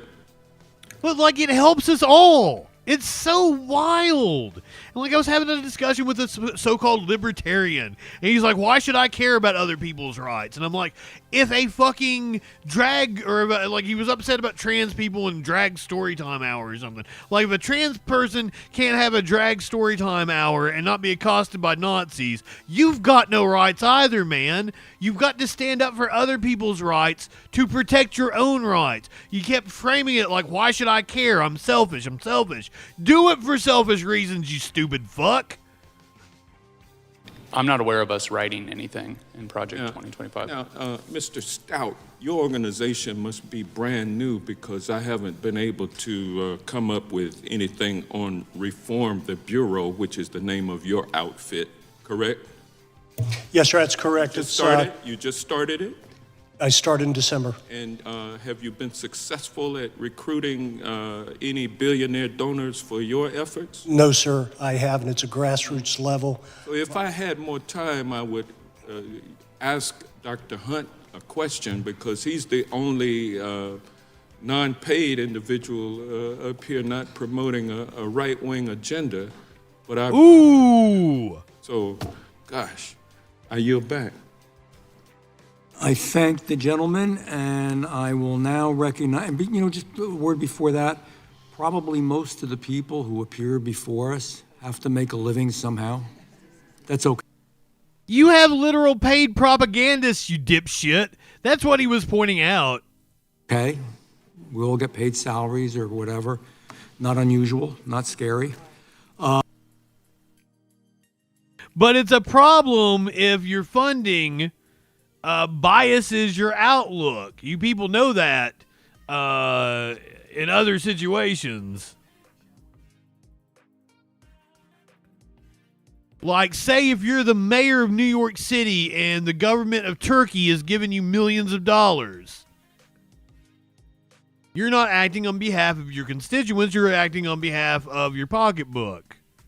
For that, many of the challengers in the race for mayor had claimed Mr. Adams would be held hostage by the president and his administration, by the Justice Department wanting the option to bring back felony charges against Mr. Adams. So, how are all these political challengers responding to the judge's decision to permanently dismiss the charges? So they have dropped all the charges, and the judge, in a kick in the balls to the Trump administration, have dropped them completely. The Trump administration, the DOJ, had requested that they be dropped with prejudice, meaning they could be brought back again. And how do they change their strategy with the mayor no longer facing criminal charges?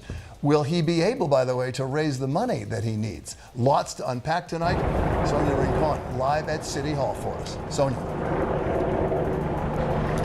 Well, Bill, tonight Mayor Eric Adams is here at police headquarters where he's talking about security around Passover. Moving on to city. Wow. His political opponents have not moved on. And the corruption case, although over, will certainly still be hanging over the upcoming mayoral primary. I don't know anyone who wants to vote for him. I don't think he has any chance of winning the primary. Let's hope. Most voters we're hearing from this afternoon say the mayor's corruption case did affect their perception of him, and it should have had its day in court. I think he should be persecuted for what he did. He should be persecuted. I don't think he's any special just because he's the mayor of the city. He should get charged just the same way I would charge if I do something wrong. Yes. Others think he may have been exonerated anyway and could still win. The charges that was levied against Mayor Adams are no different than the charges levied against many other politicians who have beat said charges. Why the big hubbub? I mean, it's like who? Let's see who's in the running when it comes time for the mayoral race. You know what I'm saying? I put my chips on Adams. Adams is in a very good position. Like, okay, I can throw you one. Bob Menendez beat the charges one time. Guess what? He still kept doing it, got arrested again, convicted. To talk about his administration, what he's done, and how he's corrected some of the problems that he created or that the people around him have created. It's a good day for him, a bad day for Andrew Cuomo. The case going away doesn't help the mayor's other primary. Bad day for Andrew Cuomo? Brad Lander says it helps everyone that the charges were dismissed permanently if they had to be dropped. A dismissal with prejudice obviously is far superior to one without prejudice that would leave our mayor, I'm sorry, I flipped it the wrong way. They were wanting to dismiss it without prejudice, which would allow them to bring it back. With prejudice means it goes away completely. Femvox. On a string. But you can expect those looking to replace Adams to keep raising questions about Bob Menendez got, 15 years? I just covered this a few months ago. Why the Trump administration wanted the charges dropped and how that affects Adams's loyalty and priorities. We hope that the mayor will put this budget first, the concerns of New Yorkers first. Eric Adams has put himself above the needs of New Yorkers at almost every 11 years. While he's been the mayor of our city, and today is no exception. And speaking of which, his wife, they're being tried separately because, I think his wife is going to blame it all on him. Her trial starts this week. And no response as of yet from Adams' best-known primary opponent, Andrew Cuomo. Now, Adams tomorrow is expected to appear at a forum with some of his challengers in the primary, and that is something we haven't seen him do yet. Live in Lower Manhattan, Sonia Rincon, Channel 7 Eyewitness News. Bob Menendez got 11 years for a lot of the same things, but I think Menendez was more brazen about, which I don't know if you can be more brazen. Adams was wanting to route a flight to South America through Turkey.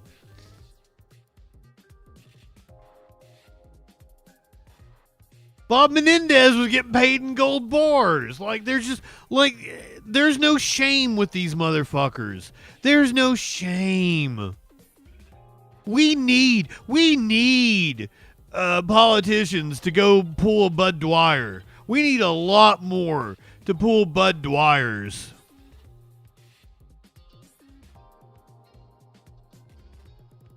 We're going to check in with the weather. Once again, a once-in-a-generation storm happening right now. We're gonna get some live shots here in a second.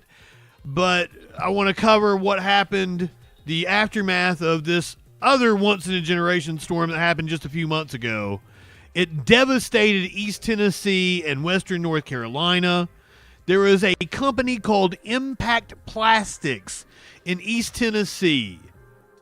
It kept their employees at the plastics manufacturing factory despite the weather warnings, and several of them died. However, investigators say Impact Plastics did nothing wrong. This is breaking news from News Channel 11. Breaking news tonight, the Tennessee Occupational Safety and Health Administration, also known as TOSHA, has released its summary on the investigation into Impact Plastics and the deaths of 5 employees and 1 contractor from Hurricane Helene. The investigation began after Helene caused catastrophic flash floods in Irwin that led to the deaths of 6 employees from Impact Plastics. 1 employee who survived previously told News Channel 11 they could not leave the facility despite flash flood warnings. TOSHA found the deaths from Helene were not work-related, and the organization recommended no citations. News Channel 11's Karen Jenkins. Wow! TOSHA's investigation summary and why it reached that conclusion. Casey, TOSHA attempted to make first contact with Impact Plastics on October 2nd and later held a conference with the company's legal counsel the following day. The report says that TOSHA investigators conducted witness interviews, reviewed surveillance footage, and spent time at Impact Plastics. TOSHA says it found no evidence that employees were threatened with termination or forced to work beyond a safe evacuation point. TOSHA also found that employees were told to leave around 10:51 in the morning when evacuation routes were still accessible. I do not believe this. Employees successfully evacuated.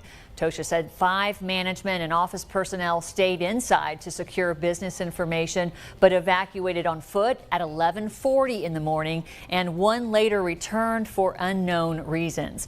TOSHA wrote that, quote, witnesses and evacuated employees could not clearly explain why some individuals remained on or returned to South Industrial Drive, end quote. The report says that I bet because they were threatened with termination. Impact Plastics exercised reasonable diligence in dismissing employees and directing them to leave the site during the emergency. Now, we did talk with one employee, Jacob Ingram. He was one that was swept away but survived.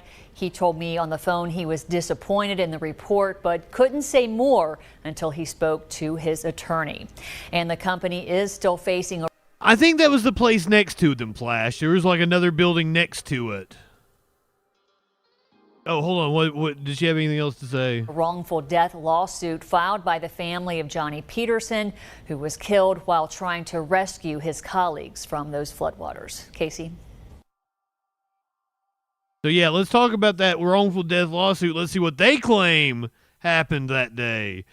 The family of Johnny Peterson, an employee of Impact Plastics who died in flooding caused by Hurricane Helene, is suing his employer for wrongful death. The lawsuit filed by Peterson's eldest daughter claims that several employees lost their lives because of reckless and negligent conduct by Impact Plastics and its senior management.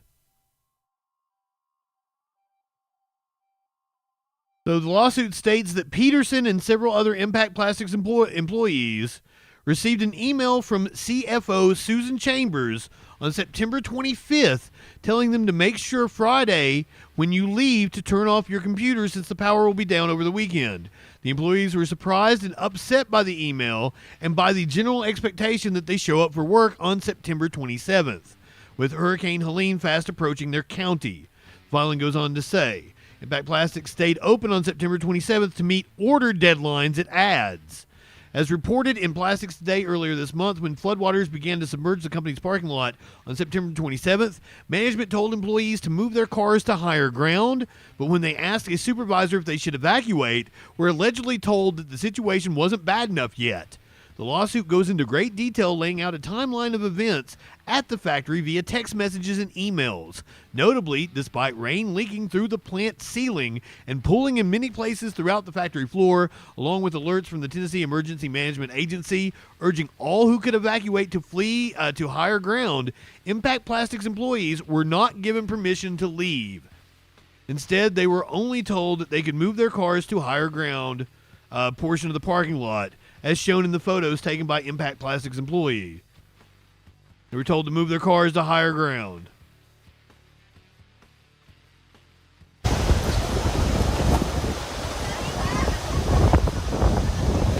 These are the last videos taken by Johnny as he was getting ready to rescue co-workers. He's one of 5 Impact Plastics employees who died in the flooding.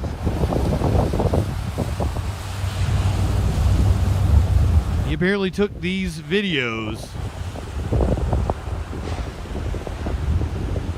at 1:17 p.m. that day. Peterson texted his daughter Alexa for the last time, typing, "I love you all." 10 minutes later, Peterson's father texted his son, asking if he was okay. "Not for long," responded Johnny Peterson. It was the last text he sent to anyone, according to the lawsuit.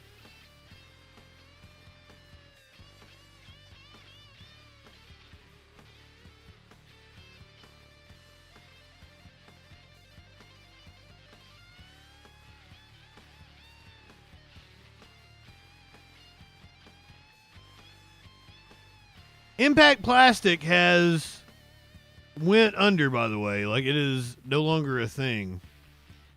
But, like, for no reason at all, I'm going to play you this video. No reason at all. This is Gerald O'Connor. His name is Gerald O'Connor, a resident of Tennessee. Gerald O'Connor. GeraldOconnor. Resident of Tennessee. Founder and CEO of Impact Plastics. I'm not saying, in no way am I saying someone should Luigi this motherfucker. Gerald O'Connor, founder and president of Impact Plastics in Tennessee. I would never condone anyone Luigiing this CEO that is responsible for the deaths of at least 5 people. President of Impact Plastics in Irwin, Tennessee, due to death threats against me and my family, and to reduce the stress on local law enforcement that now needs to be focused on recovery operations. I'm with you by this video. The flood of September 27th took from our Impact Plastics family some great employees. One was a personal friend of more than 30 years of working together. We are heartbroken, as you are, about our loss, and will keep those who have now passed in our hearts forever. Following that day, I ordered an immediate review of the events and the timeline. Let me give you the events and the timeline. Here's the review. You're a piece of shit that was more worried about your bottom line than the safety of your workers. You were worried what would happen if you missed a day of work and no flooding came of it. Nobody would be in danger. You were more worried about missing out on that day of money than you were about your employees' safety. You're a piece of shit. And it should have been you instead of your employees. Fuck you, Gerald O'Connor, CEO of Impact Plastics in Tennessee. Gerald O'Connor, who lives in Tennessee.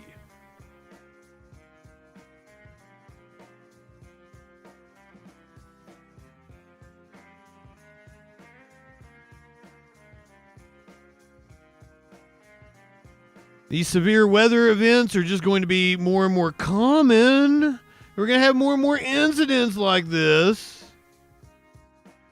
One of these weather events going on currently right now. We've got a line of storms moving across the central United States from eastern Texas all the way up to northern Indiana and Ohio.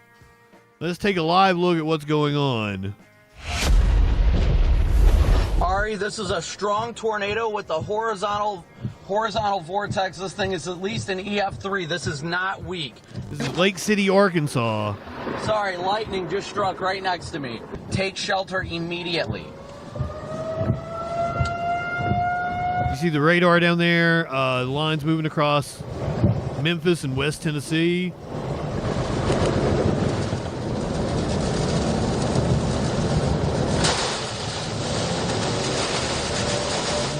Wow!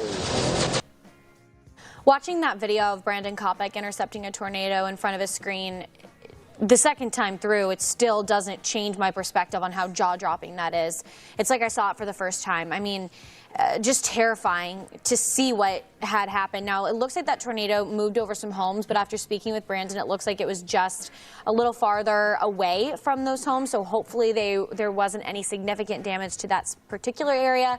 However, there was a tornado debris signature, or a TDS as we call it, in Lake City, Arkansas. So the odds, you all heard it, nothing getting damaged, I think, are pretty slim. That twister has Trump derangement syndrome. Situation. We have had over 800 miles worth of tornado warnings at some points over the afternoon, going into the evening. I mean, this has been hours upon hours of ongoing severe weather live coverage. We have tornado warnings still out right now in quite a few different areas of damage. It'll be interesting to see the final tally of tornado warnings from this event. Let's jump into maybe a couple of these severe weather reports. Let's jump into that area just northwest of Memphis. You were in the line of these storms. Please be safe out there. Diving into what that severe report was. This is near Fish or Fisher. Looks like it's marking Fisher. So in the city of Fisher, there was a tornado heading over Interstate 555 near Marked Tree. So that was right. Okay, so Wasn't Sam it? telling I think so. me. I'm pretty sure. Okay, so Sam telling me that's more than likely right where Brandon's video was taken, and then out towards Poplar Bluff, which is actually an area that was under a confirmed tornado warning last Sunday when Steve Bender and I were out. That was in Quiln, for me to pronounce that one. And then you jump over towards Cape Girardeau. So in Quiln, power poles down and roof damage to 2 structures. And then you jump north to Cape Girardeau. A tornado reported. GL, that is exactly what it is. It's people talking about how deranged Trump supporters are. In advance, obviously deranged. And 1 injury. This is a new storm report that I have yet to see. So sometimes it takes. The temp went up 20 degrees in the last 2 to 3 hours. Wow. Now I see another confirmed tornado for Weakley County, Tennessee. So is that the one that Brandon? See, my temperature is supposed to drop drastically overnight. It's still like in the 60s here. Significant damage from a tornado, from a confirmed tornado. But like I'm supposed to wake up and it's like winter again. Right now, and I feel like that's a changing scenario here. Now jumping over to 5, but this is just one cell as it moves. So yeah, I should probably get Curiouser to take me to the pot store tomorrow. Who delivers? If she's up for it. Morning.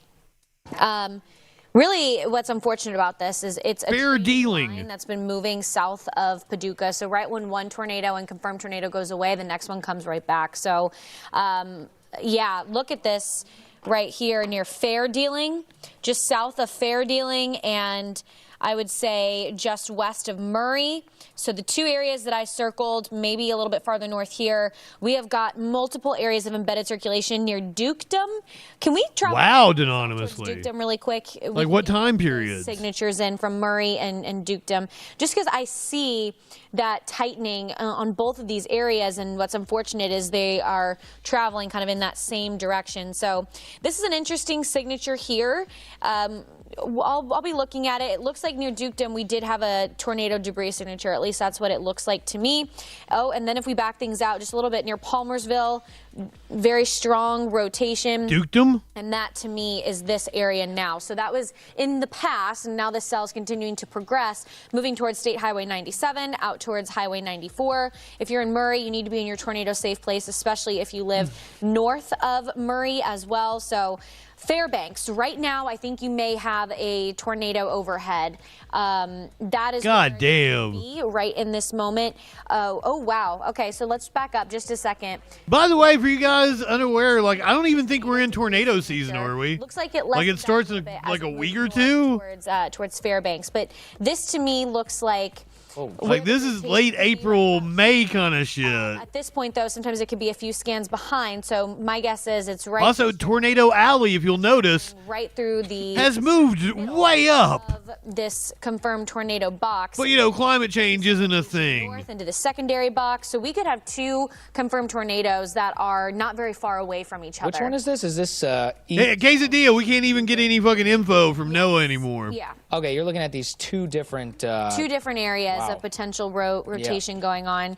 Oh, wow. Multiple confirmed tornado warnings. This guy right here. Yeah, seriously, I have seen the tornado line this is heading towards Murray. change in my lifetime Now, the light of where the storms happen in this country. But climate change isn't a thing. It's totally not happening. Confirm to you on our air, at least, that we have a tornado on the ground. But there's a big tornado debris signature right now. Right now? Okay. Yes, north of Palmersville, in I believe this is Tennessee.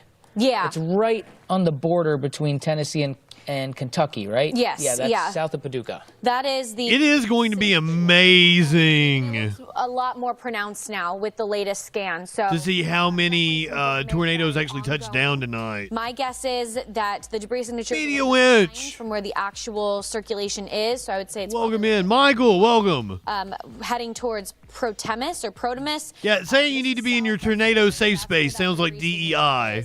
And it's moving this way. So if you're near State Highway 890, the wokes need their safe space from the scary tornado. Excuse me. You need to be in your tornado safe place out towards Murray as well. It's going to be directly in that area. Sam, I don't know how far away Murray is from this signature. About 40 minutes from Paducah. I can zoom into it. It's right here.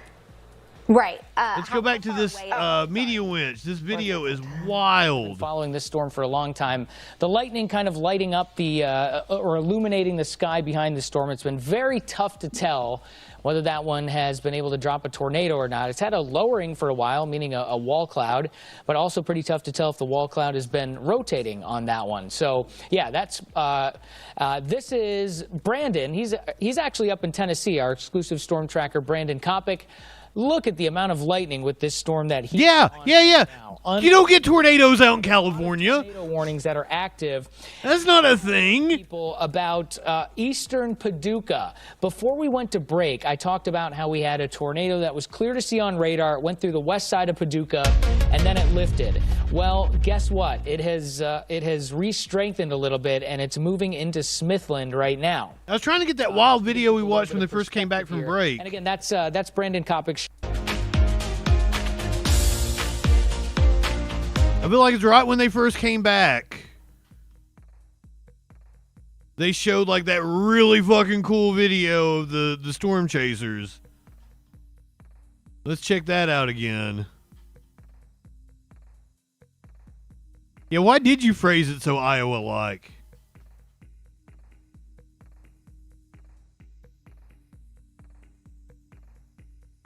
I'm a slut chaser. I've been called a chaser before. And I'm like, is that really how you see me?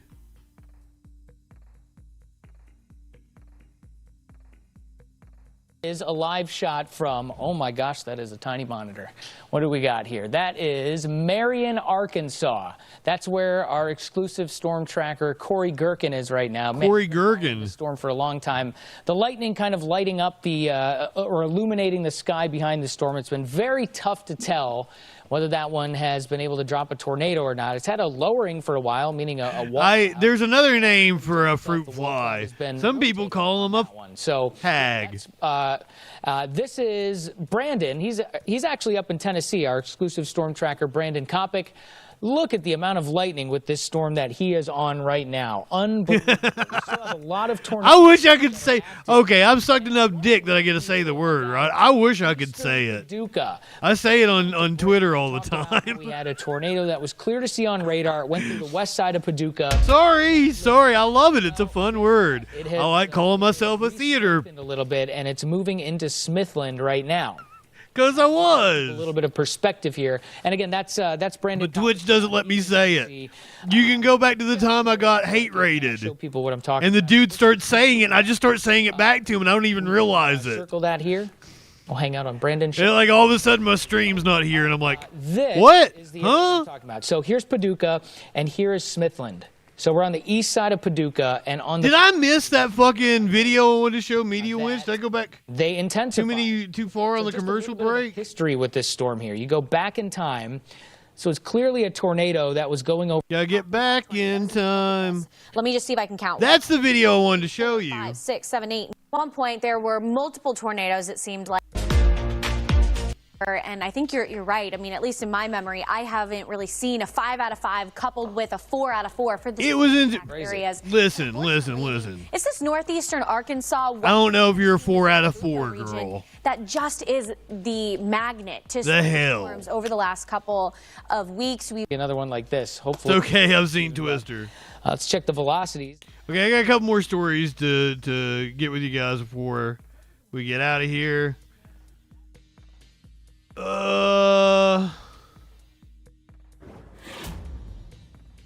Right-wing media is calling this a Luigi Mangione type shooting, and it is not. I take issue with it.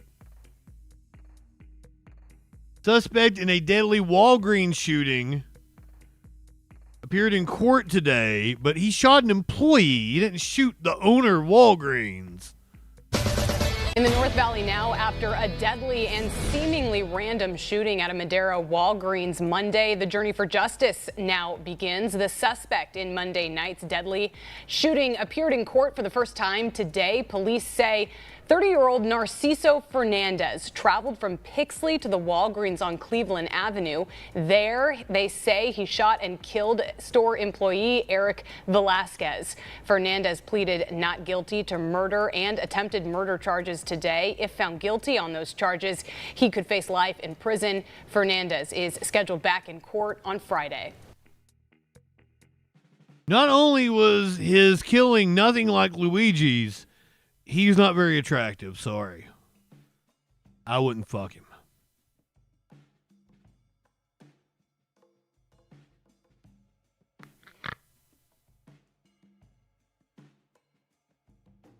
Let's check out some spring break action. You want to? Let's also make sure that this young lady washed her ass. Life is too short to walk this earth with a crusty asshole. Wash your ass. Here's Caitlin Bennett. Who did the colonists fight in the Revolutionary War? The British. Okay, here's the thing. I would have to, educate you on the fact that the wealthy here in this country fought the British. Most of the poor people in this country actually fought for the British. They didn't want to fight in the rich man's war. They weren't getting taxed by the Brits, right? It was the rich men in Boston that were getting taxed. In the Revolutionary War? It was, I don't know if this is right. I mean, it sounds so... Question marks. Spanish. Wait, what are your majors? Business. Biology. Okay. Elementary education. Oh. Okay, the elementary education, you probably should know that. The other two, of course a business major don't know shit about civics. Or a STEM major. What shape is the U.S. Pentagon building? Oh my god, it's a pentagon, you stupid fucks. Isn't it just a square? How many U.S. senators are... Do you think we're stupid? You think we're fools? And here's the thing, when you're watching these man on the street, this is what this is called, a man on the street interview. They're editing out the people that get the questions right, because those aren't fun to watch. If they get somebody like me that rocks all the questions, they don't show that. Are there? What'd you say, senators? How many senators are there? There's 100. Isn't it just a square? How many U.S. senators are there? 6, 7. There should be like 108. How many amendments are in the Bill of Rights? There's a lot. I know 28? 17. Who won the Civil War? Oh, shoot, it's east or west, right? I always get it wrong. It's like 26, 28, 27, somewhere along there. Oh, the Bill of Rights. Okay, yeah, it's the first 10. My bad. I didn't get the question. Well, it's the Civil War, so it's the civilians versus whoever was in power. How many justices are on the Supreme Court? 9, you dipshit. So like when you say that, like you mean like the FBI? Who is on the $100 bill? The card says Moops. It's all about the Benjamins, baby. Oh, I know that. Abraham Lincoln. How do you not know this shit? How do you not know? How do you not know about the Benjamins? It's in so many rap songs. Oh. Abraham Lincoln. Come on, bro. Lincoln's on the fucking penny. First Amendment. What's the second? Right to vote? Name 3 states that border Canada. We'll just do 1 per person. Asia. I didn't know. Asia. Asia.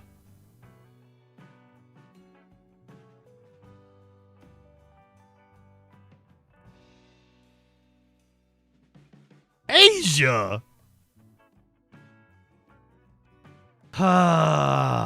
Let me make you guys cry. I'm gonna make you guys cry with both these next ones.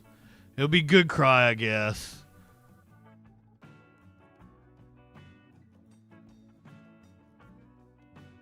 It's all about the Benjamins. Yeah. It's all about the Benjamins. Over the death of actor Val Kilmer. Kilmer shot to fame back in the 80s as Iceman in Top Gun. Later, he went on to star in movies like Tombstone, The Doors, and Heat. Eyewitness News reporter Carly Gomez live in Burbank with more on his life. I've never seen a bad Val Kilmer movie. Over the death of actor Val Kilmer. Kilmer shot to fame back in the 80s as Iceman in Top Gun. Later, he went on to star in movies like Tombstone, The Doors, and Heat. Eyewitness News reporter Fuzzy Simba Gomez live in Burbank with more on his life and legacy. Good morning. And by all accounts, he seemed like a really fucking good guy. Good morning, John, Rachel. Hollywood mourning after losing one of its own stars, Val Kilmer, the LA-born actor known best for his roles in Batman Forever and The Doors.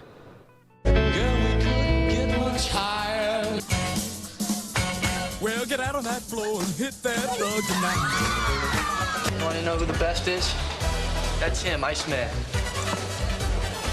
I'm your huckleberry. Why, Johnny Ringo, you look like somebody just walked over your grave.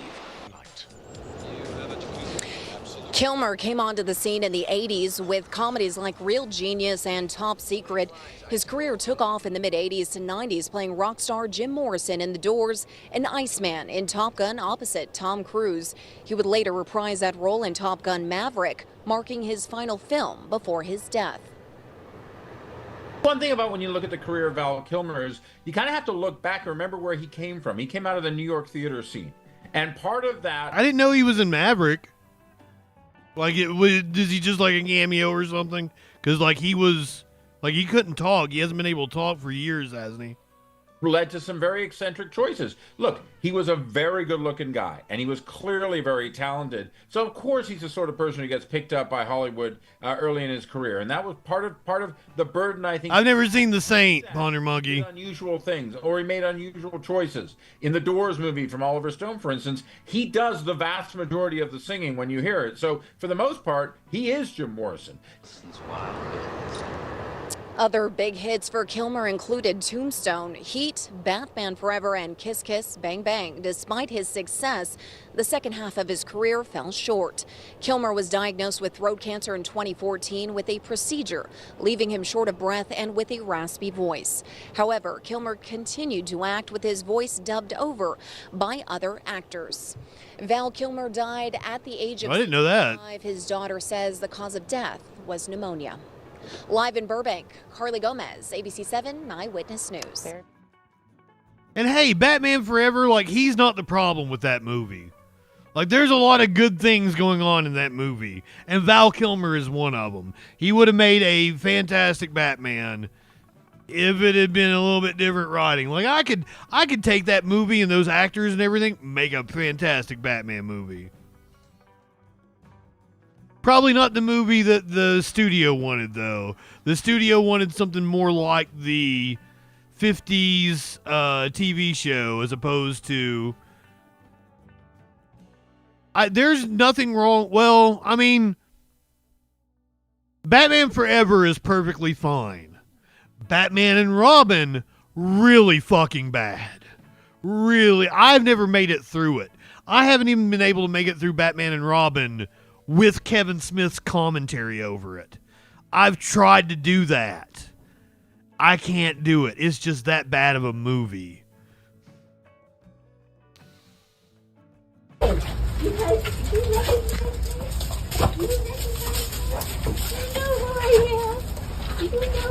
Oh, this is the astronaut, Sunita Williams, seeing her puppies for the first time in almost a year. Well, like 9 months, 10 months, something like that. Get over here! Get over here! Get over here! There you are! There's my big boy! There's my big boy! Oh, boy! Where's the gunner? Did you give me a stick? Did you give me a stick? Did you give me a stick? What are you doing? Are you showing off? Are you showing off, clown boys? My little fat boys? Come here. Gunner! Gunner! Mr. Freeze was so much better in the game. In Arkham City? I don't remember which one it is. I think it's Arkham City. Are you copycat? Are you copying your big brother? Gunner, come here. Gunner, get over here. Come here. Come here. Oh, come here. Oh, you're so lovable. You're so lovely. Come here, you. You're so excited. No, he's got to pace around here. The dog sitter overfed them. I have a feeling she was overfeeding them before she left. I know, I do. Come here. Come here, Pacer. Fat shaming these dogs. Stabby, welcome in. It takes them a little bit to readjust, doesn't it, Lenny? Like, you don't just, like, come back to Earth and start walking normally again. Gunner, get over here. Get over here. Get over here. There you are. Like, there's like a decompression thing for a few days, isn't there? That's why she's just now seeing her dogs. Because she's been back for like a week, hasn't she? Did you give me a stick? What are you doing? Are you showing off? Are you showing off, clown boys? My little fat boys? Come here. Gunner. Are you giving me the cold shoulder? Oh, you got teeth? And you too? You copycat? Are you copying your big brother? Gunner, come here. Gunner, get over here. Come here. Has it been a week or 2 weeks? It might have been like 2 weeks. But yeah, that's why she's just now back home. You're so lovely. Come here, you. What is she doing? And don't you like lose mass when you've been in space for so long? And you come back like the gravity has more of an effect on you? You lose bone density.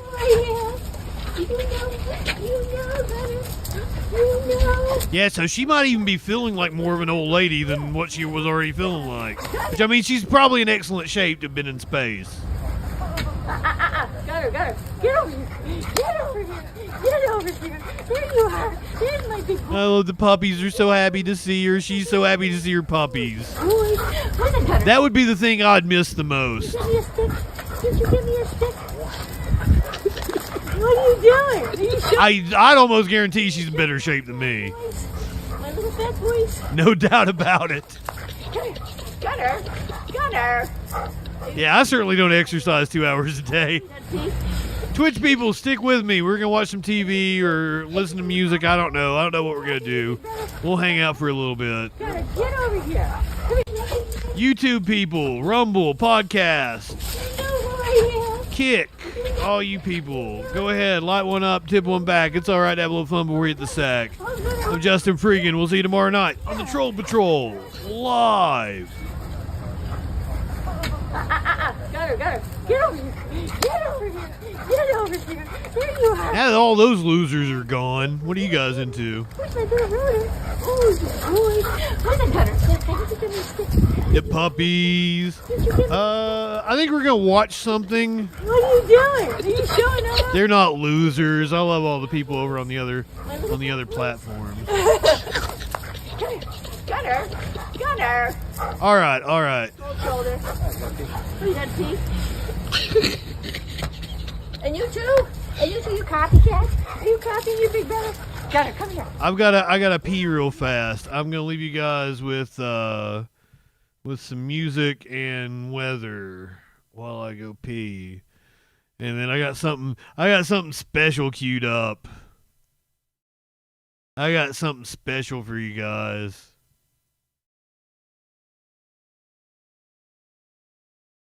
Yeah, we'll go back to the weather view here. We'll pull up some music. News we can take out of this event. We've got some rotation. Good night, Lenny.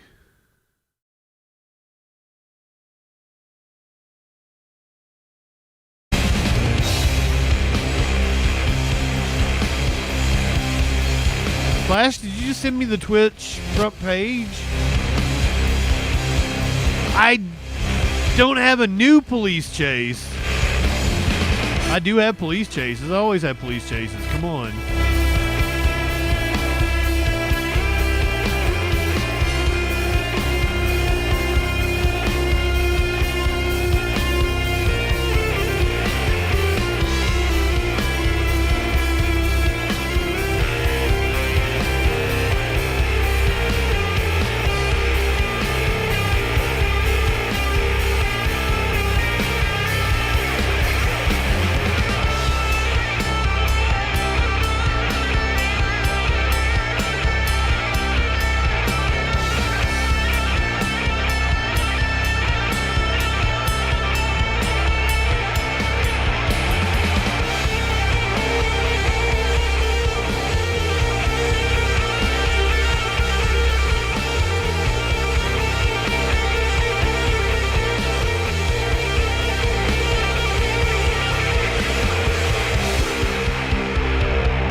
I tried to watch The Dark Side of the Ring last night, and I fell asleep during it because my dumb ass, I'd see like what time it is. I'm like, ooh, Dark Side of the Ring is on.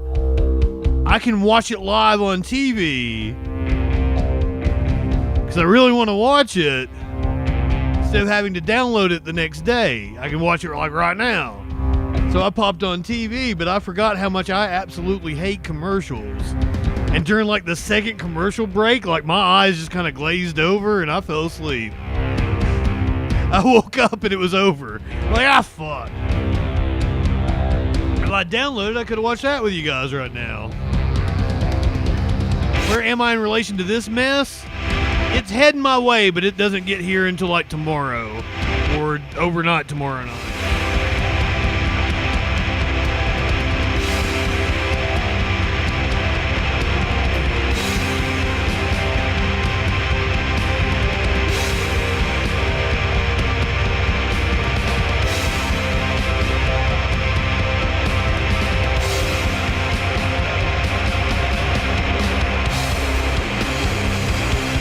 My temperature is supposed to drop drastically overnight tonight or tomorrow. I can't remember which one. Earlier I said it was tonight, but I think it might be tomorrow night. I think it's supposed to be Friday. I wake up and it's winter again.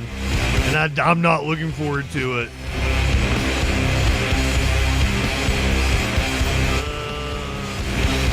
I'm going to smoke the last of my marijuana here.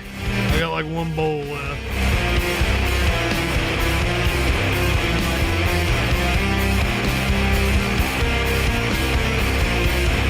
I was smoking gunk while I was on stream with you guys. Is Curiouser in here? Curiouser, are you here? Are you lurking?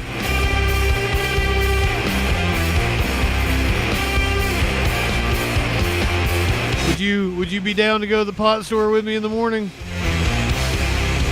I don't know that she's in here. Only got one marijuana left. Had about a bowl left.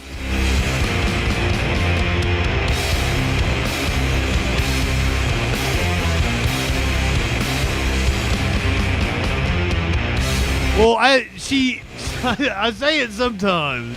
I'll be like, oh, you weren't here for blah, blah, blah. And she's like, well, I'm not always, bored at work. I've got work to do. I'm like, oh, yeah, that is right. You do have work to do. So she might actually be working.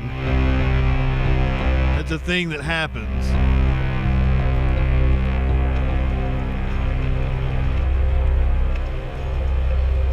I don't even know if it was a full bowl. I just put whatever green I had left on top of my gunk. All right, are you guys ready for this? Are you ready for what we're watching tonight?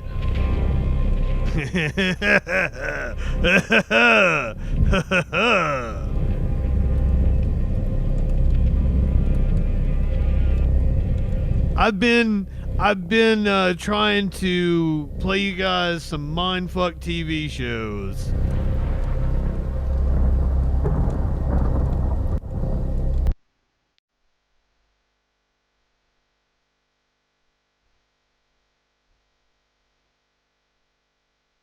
We're gonna watch one of those mindfuck TV shows.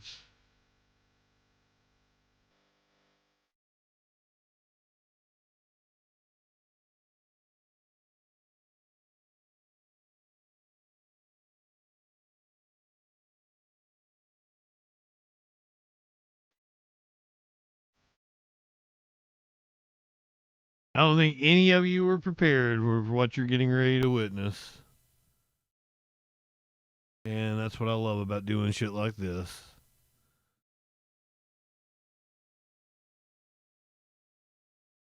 Like Fox and Friends.